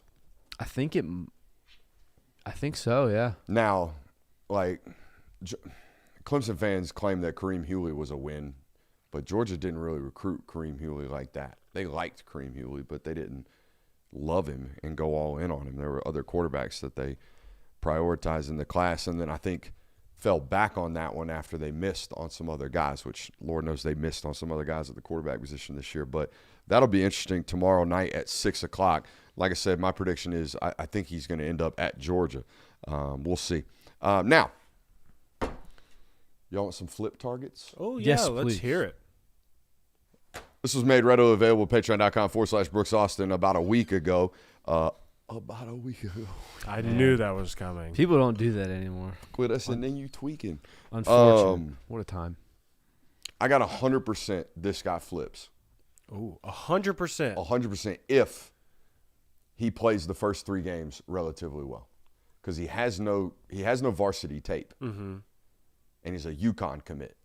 Okay. And it's Preston Glasgow, the defensive back over there at Grayson. Now, he plays corner, but the dude's already like 6'3", 200 pounds. I mean, he is gorgeous. But we were hurt last year. We didn't play at all. We didn't play varsity as a sophomore. And we're about to play our first varsity snaps. And we might be a Georgia commit before we even play varsity snaps. And I don't think I've ever said that. So when we say flip, they're flipping to Georgia, or they're just flipping in general? Oh, no. This is percentage chance they flip to Georgia. Okay. And if Georgia wants Preston Glasgow after, again, I think they're going to watch. I would. If I were that scouting department, we would make sure that what it looks like is what it actually is on a Friday night in 7A football. 6A football, who knows? I think they got rid of 7A. 6A football at Grayson. Make sure it is what we think it is, and then press the gas and flip this kid. Press the gas on Preston Glasgow. But if they do, I can 100% guarantee you he will not be going to UConn. No offense to UConn. We do have some friends up there that listen to this show. I hate to laugh at UConn here, but I just have to imagine, because, like, it's one thing, like, we've seen these before where, a kid is going to a smaller school.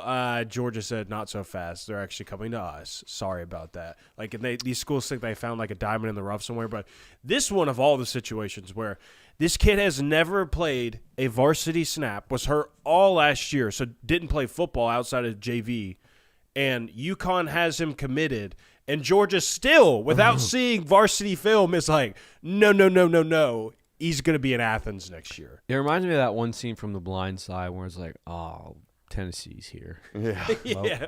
Well, we might as well pack it up and go home, boys. I remember seeing him this spring, and I sent him to Georgia, and I'm like, this is you guys written all over it. This is before they started pressing the gas on him. I mean, he's a Georgia corner. He looks like one when you walk out there because they love length. They love speed. He looked good. As most defensive backs coaches do. And, man, he looks the part. And he plays the part in practice. We'll see if he plays the part in actual football games. 100% chance. If he plays well in his first couple of games, maybe even before that, they will flip this kid. Up next, Caden Fife. Just recently committed to Louisville, the defensive tackle out of Chattooga, Georgia. I'm going to make this one a coin flip. Yeah, I would call it 50-50. Yeah. And here's where I think Georgia's got an advantage. I don't think anybody in his camp knew he was about to commit to Louisville when he committed to Louisville. It was certainly a surprise when that came out. Yeah. So, Louisville was his first offer. Uh-huh. Louisville was probably his biggest offer. And it was sudden. But he's never even as much taken a visit up there to Louisville, Kentucky. Yeah. It is 2 flips in a cycle in that short of time is a lot. Like, usually when you flip it this time of year, it's kind of like, all right, this is it. But could be wrong.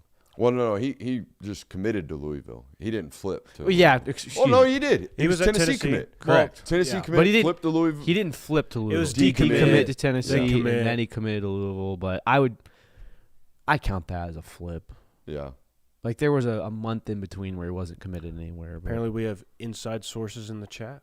Yeah, that inside source is also in Discord too, and I believe him. All right, now this is where you really don't shoot the messenger. All right, Ears, la, la, la. I am not selling hope, and I damn sure don't want to sell false hope. But Georgia thinks they got a chance at DJ Jacobs. Uh-oh. You didn't hear it. Georgia thinks they have a chance with DJ Jacobs. I don't want to believe that. I don't want to tell you, as your resident Georgia source for content, that they have a legitimate chance at DJ Jacobs. But they think they do, as does Tennessee, as does Miami, and I'm sure Ohio State thinks they're going to hold on. But I don't know. They think there's a legit chance at Georgia, though. I'm sure there's a few teams that think they've got a chance at DJ Jacobs. See, so, DJ Jacobs is a Longhorn. Yeah. Like everybody thinks they're going to get in on that one. So, yeah, I don't know. I think, he is an Adidas athlete already, by the way. Right. So that makes me think that's why Tennessee thinks they have a chance. And I know that's why Miami thinks they have a chance. Sure. And all the success that Miami's had recently at the edge position. We'll see. I had a couple sources today tell me that, like, I don't know where he's going to go, but I don't think he stays at Ohio State. So, and his commitment day was basically like, I'm committed to Ohio State for now. Yeah. Oh, I yeah. remember that. I remember that. Yeah. You know how these things go. We'll see what happens. That was like when C.J. Wiley committed to Florida State, and it was like, I ain't signing nothing though. Like I'm not putting pen to paper on anything. I would love but to. yeah, I'm committed to Florida State. I would love to get the statistics of what percentage of players in the top 300 nowadays commit to one school, stay at that one school, sign with that one school, and finish their career with that one school. Georgia's got a couple of them right now. Jackson Dollar is this way. Yeah, but he hasn't signed yet. He hasn't started with the school. Oh, you're talking about like commit, sign, never transfer. Yeah. Ooh. Gotta be less than 25%, right? You think? I would hope it's closer to like 40%. I don't know. There's some maybe someone's got somebody's analytics on AI that. scouting department's got all this data. Because apparently AI is taking over the scouting world. Do you know that the Clankers know ball? Apparently they do. That's what we've been told. Drew Williams is the linebacker at your Sequoia Chiefs. Yes. Now, he hasn't played in a Sequoia Chiefs uniform transferred there because he was year, at yeah. Woodstock last Yeah. year. This dude went down to the Under Armour Top 50 event and ran 4.38 at 225 pounds. Weren't you showing me his film? No, that was someone else. That was someone else. That was someone else. But yeah, no.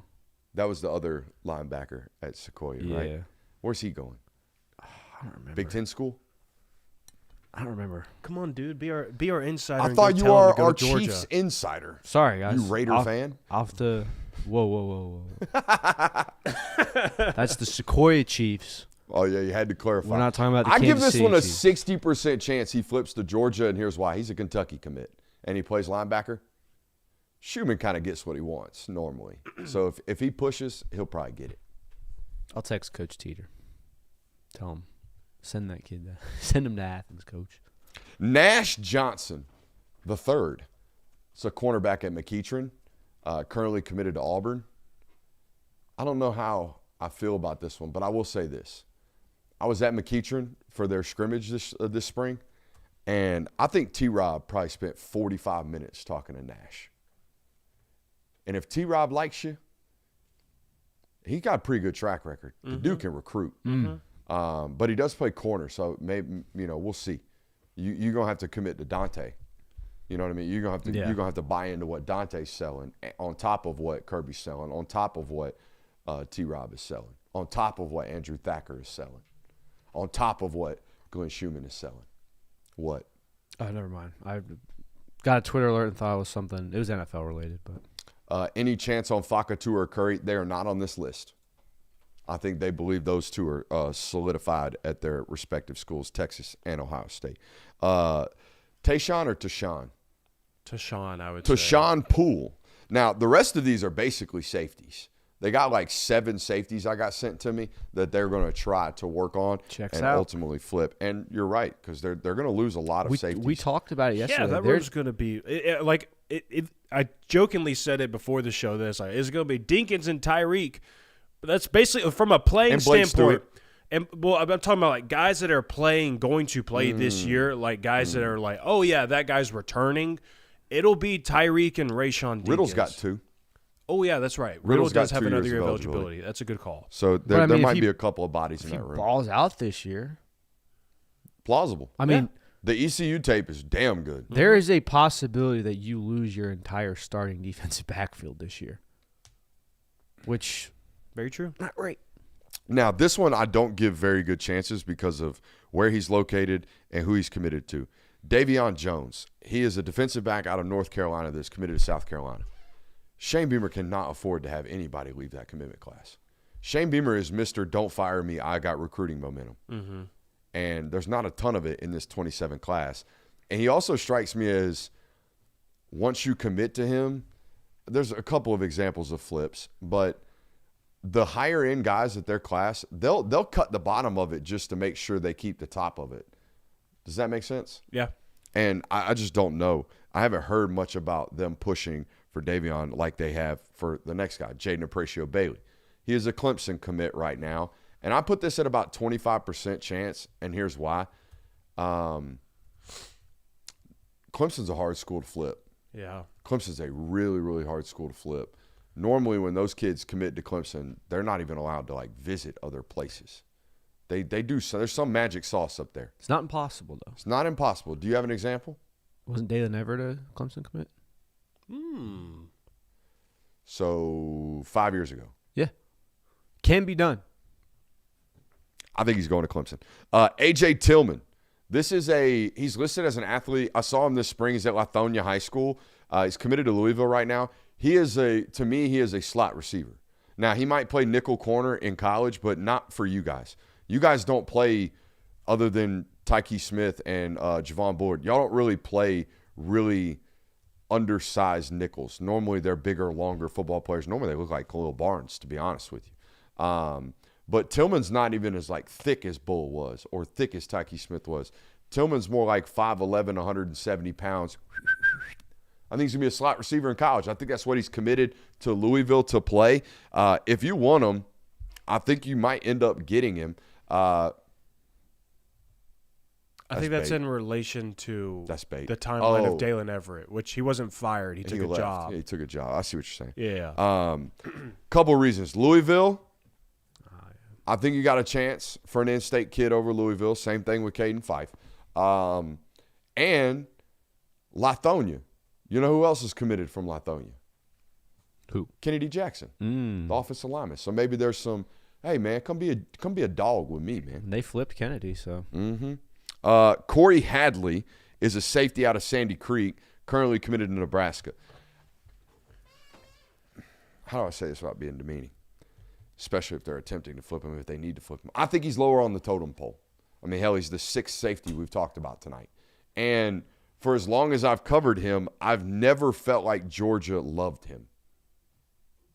Is that fair? Yeah. It's fair. Okay. I don't think that's He was a demeaning. very early offered kid. I mean, as a sophomore, when I saw him, he was already 6'1", 180 pounds, and had picked up every Power 4 major recruiting school by that point, and then ended up committing at Nebraska. And at first it was like Ohio State, Texas, Tennessee, Georgia, USC, and then we commit to Nebraska. You see what I'm saying? Mm-hmm. So we'll see.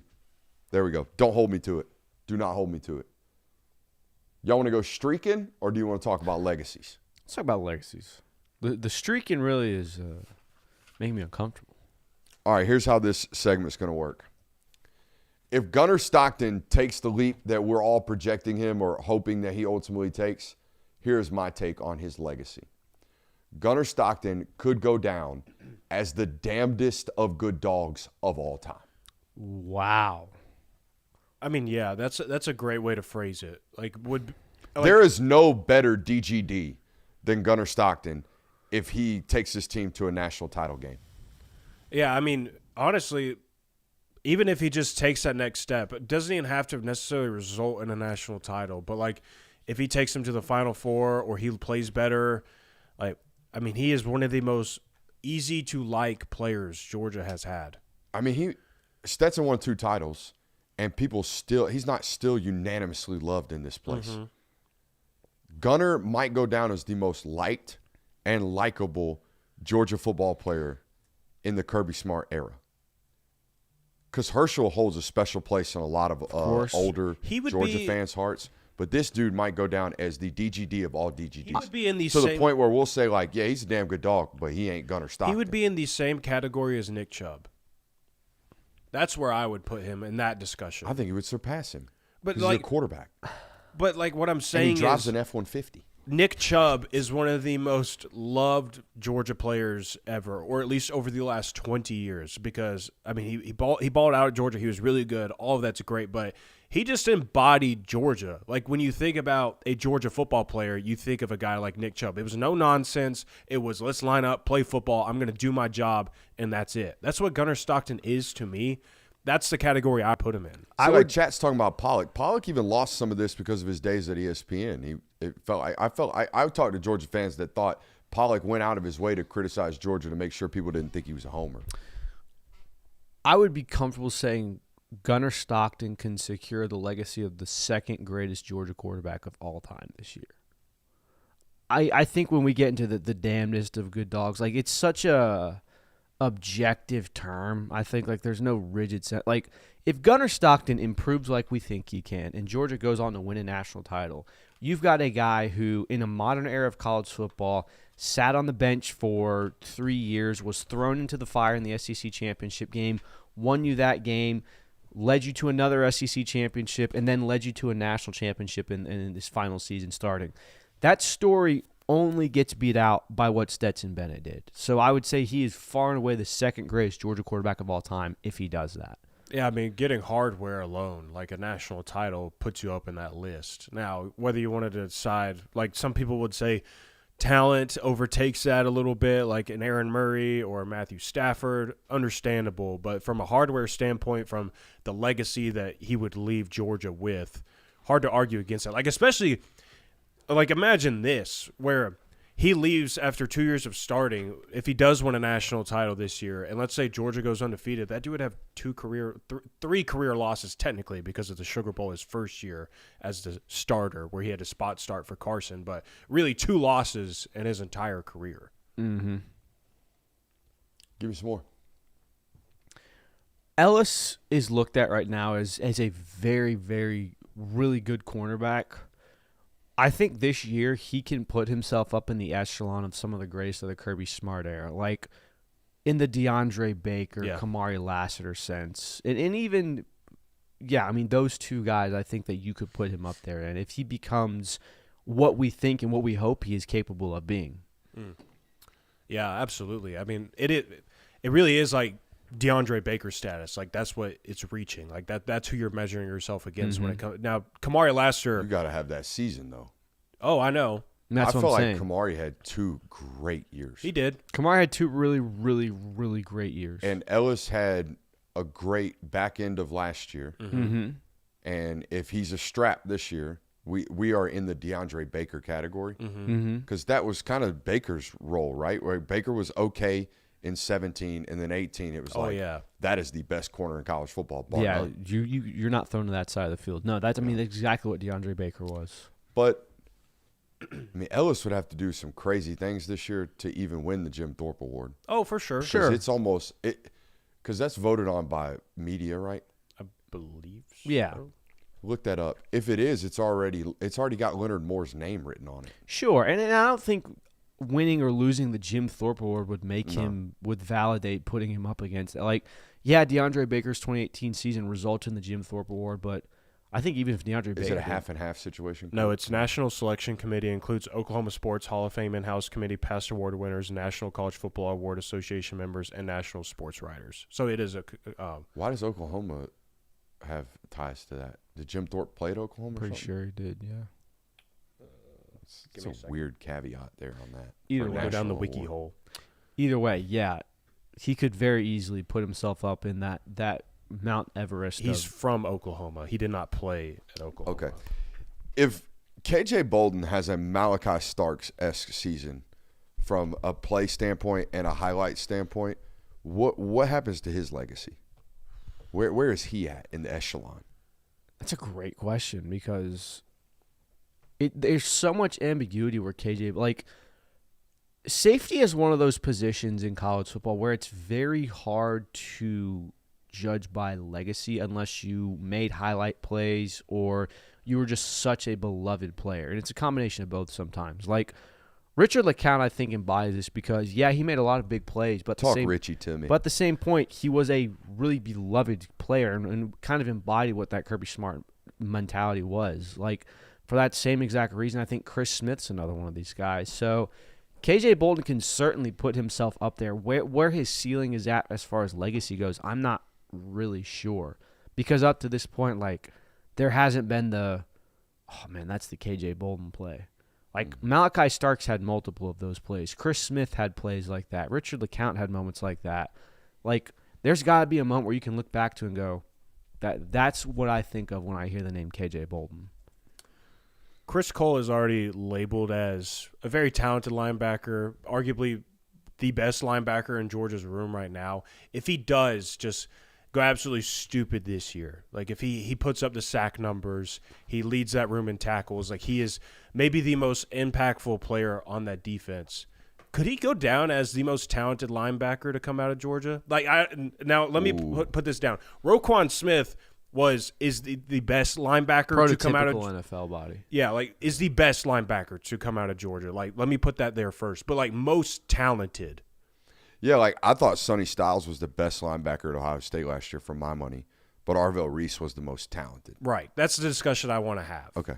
Not because Roquan takes that title. All right, that is his. He owns that. I mean, no. Quay Walker's in that discussion. Oh yeah, for sure. Quay Walker. Quay Walker did avatar things.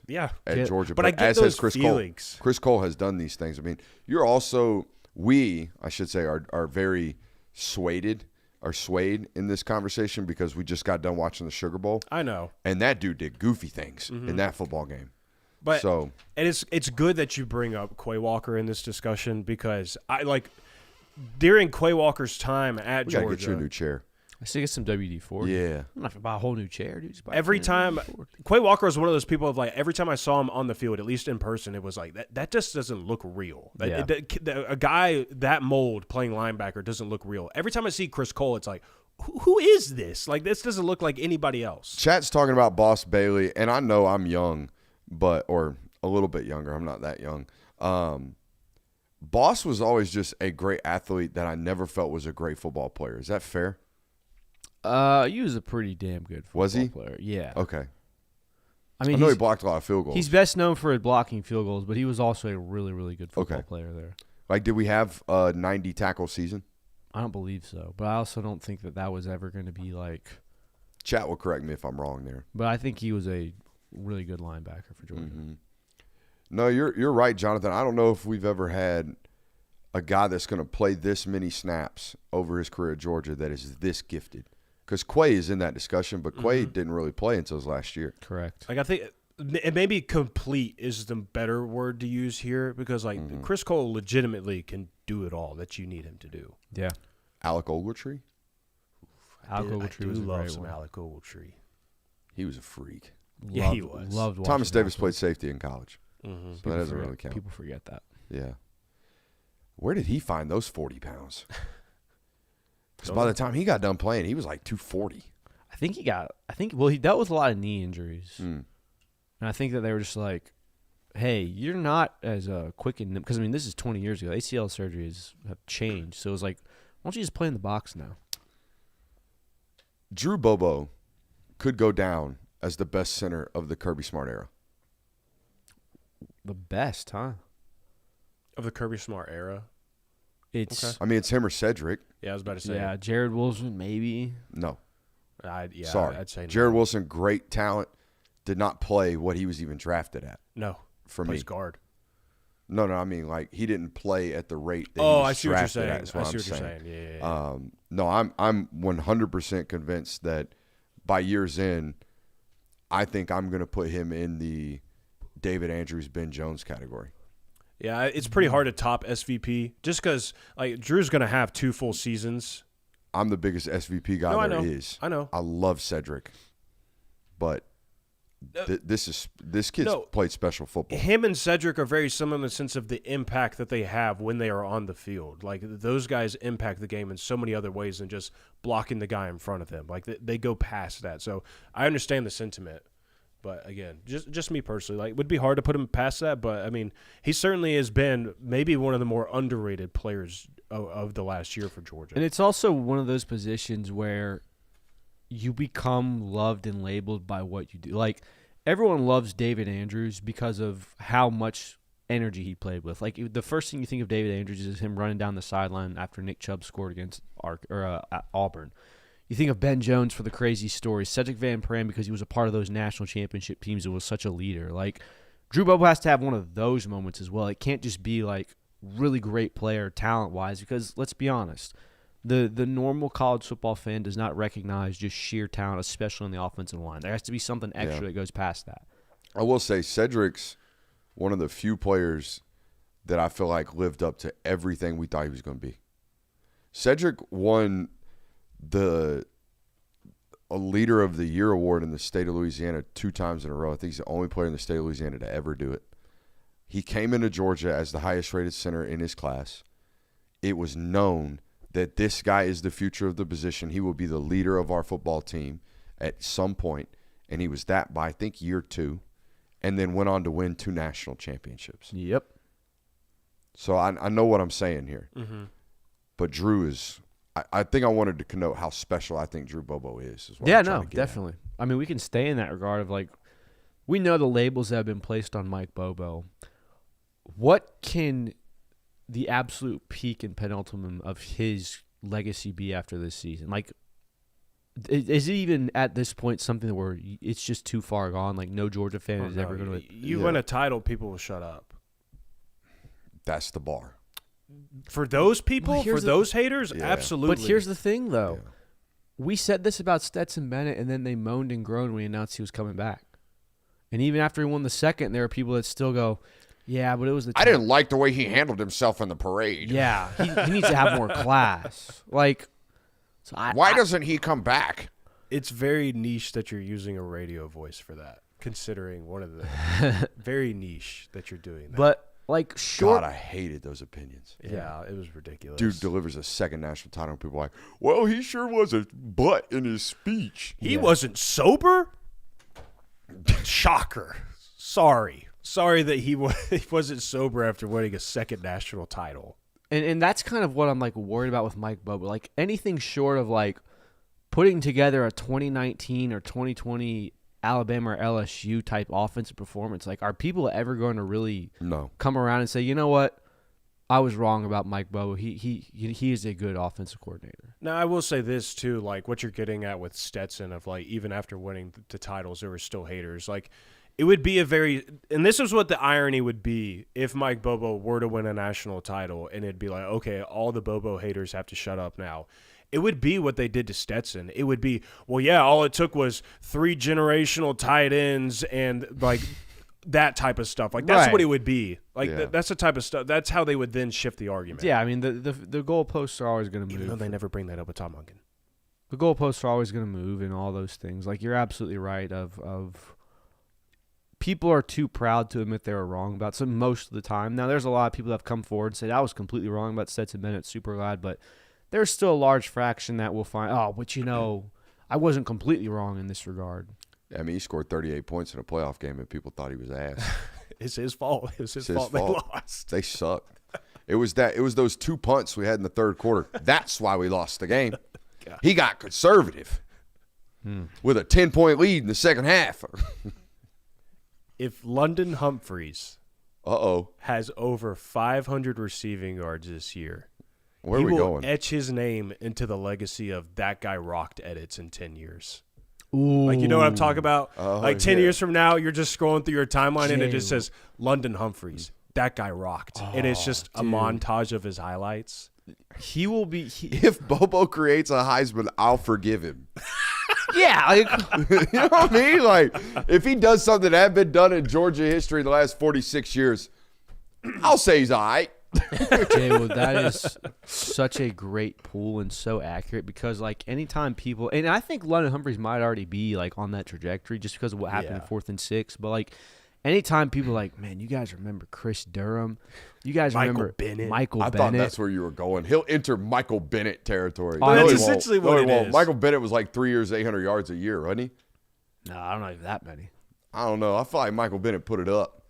I mean, he was on those teams when Aaron Murray set the SEC passing record. He had to have elite stats. I think Michael Bennett's career high in yards per season was like 700. Huh. Not even that. It was 538. Yeah, he wasn't. Huh. They had some That dudes, guy got man. some love, brother. There's a lot They of had some dudes. There's a lot Also of sneaky big, Michael Bennett. huge. There's a lot of revisionist history going around on that, and fine by it. But no, you're absolutely right. If he does do that, people are like 4 or 5 years from now, be like, man, a guy like what I'm missing right now? We need Some a London Humphreys. We need a London Humphreys. And I mean this sincerely. Like, this isn't me poking fun at London No. Humphreys. Like, I mean this wholeheartedly. Everybody needs a little car insurance. That's what he is. He's insurance. Okay, I thought you were like No, going. he's like, not going to sell insurance. I thought you were I was doing about like to the say, I was like, salesman thing. I was like, damn. Like, damn. Everybody needs good car insurance. Yeah. That's what this guy is. Why did the comment about my stepfather get retracted? Somebody got the chance to meet Michael McKinney today. That is salt to the earth right there. That's one of the greatest men I've ever met in my life. So congrats to you for getting to bump into him today. That dude's the GOAT. What else we got? I guess was it for me. Y'all want to go streaking? I guess we have to do this. Yeah. Sure. Tarps off. Let's go streaking Tennessee Volunteer style. Talk to me about streaks that are intact right about now, Kirby. So Georgia is obviously on a lot of win streaks against rivals and opponents such as that. 3 of them will be put in jeopardy this season when you play, or be looked to extended. Obviously, the 4th one with Tennessee, they're not on your regular season schedule, so you don't have that. So I ask, of the 3 streaks that you have against rivals right now, which of the 3 is most important to maintain? And for those who don't need a memory jogger, it's Florida, Auburn, and Georgia Tech. Ooh, there's so many avenues you could take with this. It's Florida. There's so many avenues you could take, though. You get Auburn at home this year, right? You have a very long beating home you win at home. streak They ain't against beating you at Auburn. home. I understand, but Florida. like, But that's to the point. Is like, isn't it pretty important that you maintain that win streak then? Mm-hmm. like obviously losing to a first-year head coach and Alex Golish or John Summerall would be bad to end the streak that you've built against those teams. Now, the Florida streak doesn't go as long as some of these others. Right. You were beat by Florida in 2020, so I know that's still a pretty good streak in a rivalry, but I mean, it's the longest That was streak. 300 yards in the first half, wasn't it? I believe they scored 30 points. They in put the up like first half. 28 points in the first half. It was Yeah. disgusting. It was crazy. But the reason for that also is like the longest streak Georgia's been on against Florida, I think, is right now in the last 40 years. Yeah. Like, I don't think they've strung together 5 wins against this team in a long time. Mm-hmm. So, I mean, that one is very important. But for optics, I'm going to give my answer for this based on optics. I think it is Georgia Tech. I like this, and I tend to agree with it because it's such a long streak. It comes at such a devastating – like, imagine if Georgia loses to Ole Miss, loses to Alabama, and you get all the way to the end of the year and Georgia Tech is the team you lose to. Yeah. That alone is devastating. Combine that with the fact that I think people forget how awful it is to lose to Georgia Tech. It's been a decade since you've done it. Mm-hmm. And when you did lose to Georgia Tech last time, it was kind of like, all right, it's Kirby's first year. It is what it is. Let that fan base beat you again. Yeah. Like, optics alone, like, of the 3 teams on this list, like, you expect to beat Florida, you expect to beat Auburn, but you dang sure expect to beat Georgia Tech. I mean, now Buster Faulkner and Haynes King gave you some scares over the past couple of years, and that's respectable, but neither of those guys are there anymore. Like, no shots or shade thrown here, but it's sure as heck going to sound like I'm doing it. If Alberto Mendoza is the guy that ends the streak against the Georgia Bulldogs, that would suck. Gross. Like, that would feel horrible. That would you'd lose sleep at night over Now, that one. on the flip side of that, losing to Florida and John Summerall in his first year would give that program so much momentum over you that they haven't had in a long time. I want to play a game with y'all. Okay. Real name, actual football player, or a fake name I just made up. You ready? Are they This is just, Georgia Tech's roster, by the way. okay. Okay. No. Jordan Allen. So generic. That's such a generic name. I'm going to say real. I'm going to say real. It's real. Okay. Zaire Green. Too real for you to make up on the spot. I'm going to go real. I'm going to go fake. It's fake. Oh, man. That's okay. I got a random name generator over here. Oh, okay. Well, then You have a random name generator that you're trying to match up with Georgia Tech's roster right now? Yeah, and I'm getting a lot of Eastern European names right about now. Well, you have a random name generator. There's Well, a no, lot of I names in the put world. American. Was he getting Muhammad? It's the most common name. Oh, you got hell yeah, dude. Come on, man. Phoenix Felton. Probably real. Fake. You look down at your phone for that one. That's a real name. Yeah. That is the starting safety Yeah. at Georgia Tech. Eric Harut. That's real. That's got to be real. You're not coming off. Yeah. That's got to That's be real. That is a fake name. Okay. So, in other words, again, this is providing further Georgia context Tech's why- roster. Tawfiq Thomas. Yeah, if you lose to this roster, horrible look for Georgia fans. Yeah, and I again, like that game. coincidentally, all three of these will be played in the state of Georgia. Tawfiq Thomas is a real defensive tackle that's Really? supposed to start for Georgia Tech this year, by the way. Yeah, so I mean, again, I think optics alone. I think the answer, Devoyne Shower Handle. That's from Key and Peele. Yeah. yeah, I know. it is. But yeah, again, optics alone, I'm going to go with Georgia Tech. I know that wouldn't necessarily hinder your opportunity at making Atlanta for the SEC title game or anything like that. But hey, one thing we also know: late losses cannot happen. That's as late as it can get in the regular season. All right, Kirby, you have a prominent question that hasn't been asked all offseason. I'm interested to see what this is. Has he told you what this is? No, I have not. All right, lay it on me. So me and my dad were in Alabama this past weekend, and for whatever reason, we were blessed with ESPN playing a ton of Georgia games from 2025. And in that, I got to relive and remind myself of some of the things about that season. And it dawned on me one thing that's going to be missing this year that I don't think it's anything we've addressed. Now, it's not a major aspect, but what is punt returning going to look like for Georgia this year? Because I think we forget how dynamic Zachariah Branch was returning punts, but two, did not muff a single one. I don't even think he was as dynamic as he was actually able to be, because 95% of the time the rule was don't you dare kick to that guy. Exactly. That's a great point to make. Is like it was the first time in a while where punters feared who was back there for Georgia. Like it was like we are avoiding this guy. In previous years, it was like who's got the best hands. Like, Who's not going to drop this? who's not going to drop the ball? Is it going to be Malachi Starks or Dylan Bell? Like those are the guys you were throwing back there. This year it was we can't punt to that guy. It'll be Sokovie, That's what I I thought. would imagine. It'll probably be Sco, but what does that look like? And not even from a returning standpoint. Like, how reliable is this going to be? Like, Mekhi Muse was a fantastic punt returner. He would drop a few every now and then. Yeah. I mean, Ladd dropped Ladd a couple. had a rough spell there. So, from a sheer reliability standpoint alone, Zachariah Branch is one of the best punt returners Georgia's had in a long time. Grady Addison. I'm going to say it's real. Fake. It's real. Yeah, this roster, man. If you lose to Georgia Tech this year, you can fire Mike Bobo. No. Even if the score is 55-50. The whole staff. I mean, good God, guys. Yeah, that's what I'm saying. Optics alone, that's the answer. But is that I think we took for granted how last year there was never really a moment where it's like, oh, I hope he catches this punt.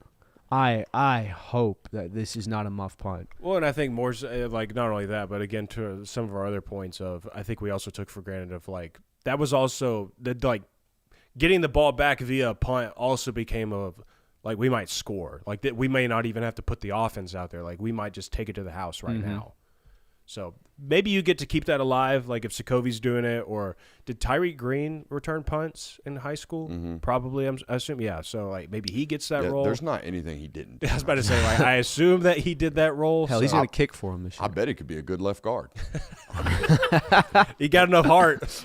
Bro, he's a ball player. EJ Lightsey's the only name on that roster that everybody knows. And Justice Haynes. And Alberto Mendoza because of his brother. That's right. Y'all want to play a little trivia brought to you by Pick Six Previews? Let's do it real quick. How many fourth quarter comebacks did Georgia have last year? Let's see. There's Florida, Ole Miss, Tennessee, Tennessee, Auburn was a fourth quarter comeback. They did not lead in the fourth quarter. Auburn, you're correct. That's 4. They didn't. I'm going to say 4. The answer is 4. How many of their 8 SEC games did they trail in last year? All of them. Yeah, was it every single All of them one? except no, Kentucky. except Mississippi State and Kentucky. No, they trailed to Mississippi State. Mississippi State went up 7-0 on them. They scored first. Okay. Mm-hmm. They trailed in 7 of their 8 games last year. Who was the one they didn't? Kentucky. Kentucky, okay. Give me a second. Who's calling me right now? Oh, I got to take that. Y'all filibuster for a minute. I mean, we might as well just. Actually, I don't need to take that. I already know the answer to the question I called him for. Ah. We're good on that. You?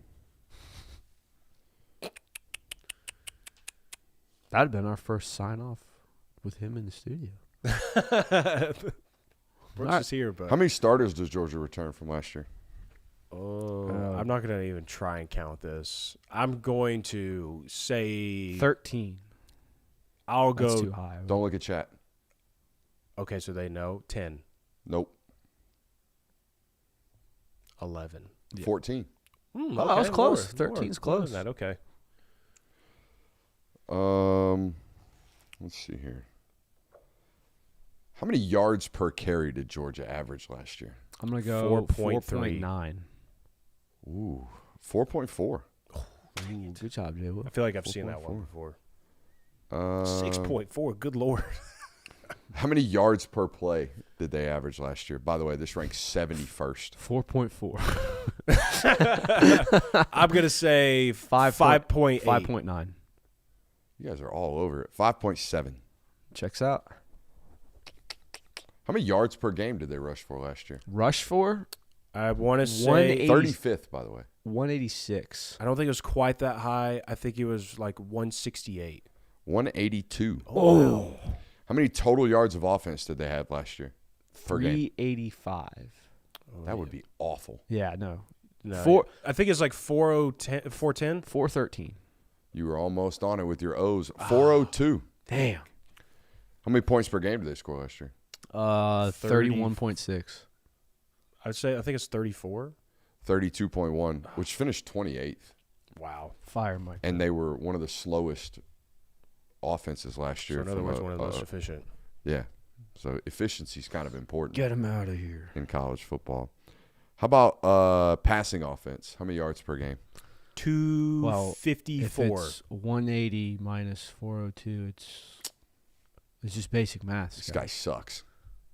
Go ahead. That's just me. No, that's using context clues. I'm gonna say, what is it? 180 is 402. So like 220 something. 220 on the dot. Yeah. How about yards per attempt? I'm passing. Oh, that was pretty low. It's 7 yards. Yeah, I'm gonna go 8. 7.4. Touchdown to interception ratio. That was extremely high. What was it? Gunner threw 20 something touchdowns. So Was it 24-5? Yeah, give me the ratio though, the actual math Gosh, number. that would have been. Let's see. That's 4.3. Yeah, it's like whatever that is. 4.25 to 1. 3.6. Okay. Now you're just having us do math. Yeah. This isn't fun. This isn't trivia. This is math now. Hey, one more quick shout out to Pick Six Previews over there. Brett and his team do a tremendous job. Go get you a purchase of that. I grew up with the Phil Steele magazine. No more. We're Pick Six Previews folks around here. Appreciate you guys for being here. Let me get to Super Chubs before we get out of here because there were several that I missed tonight. Let's see here. We already got Control Chaos's. No, we didn't. Who had more pressure for success entering a first-year coach at Alabama, Saban or DeBoer? DeBoer. DeBoer, what? DeBoer was replacing a GOAT. Saban was picking it up after some nonsense. Kirby's new chair fund. Thank you, Delafonte. And then Bandit said, I got weekends off for the first time in my life. Can't wait to spend the season with y'all. Hell yeah, Bandit. Get to watch some football and watch your Texas Longhorns go 8-4. We'll see you next time. No, dude, the Texas fans aren't going to like that.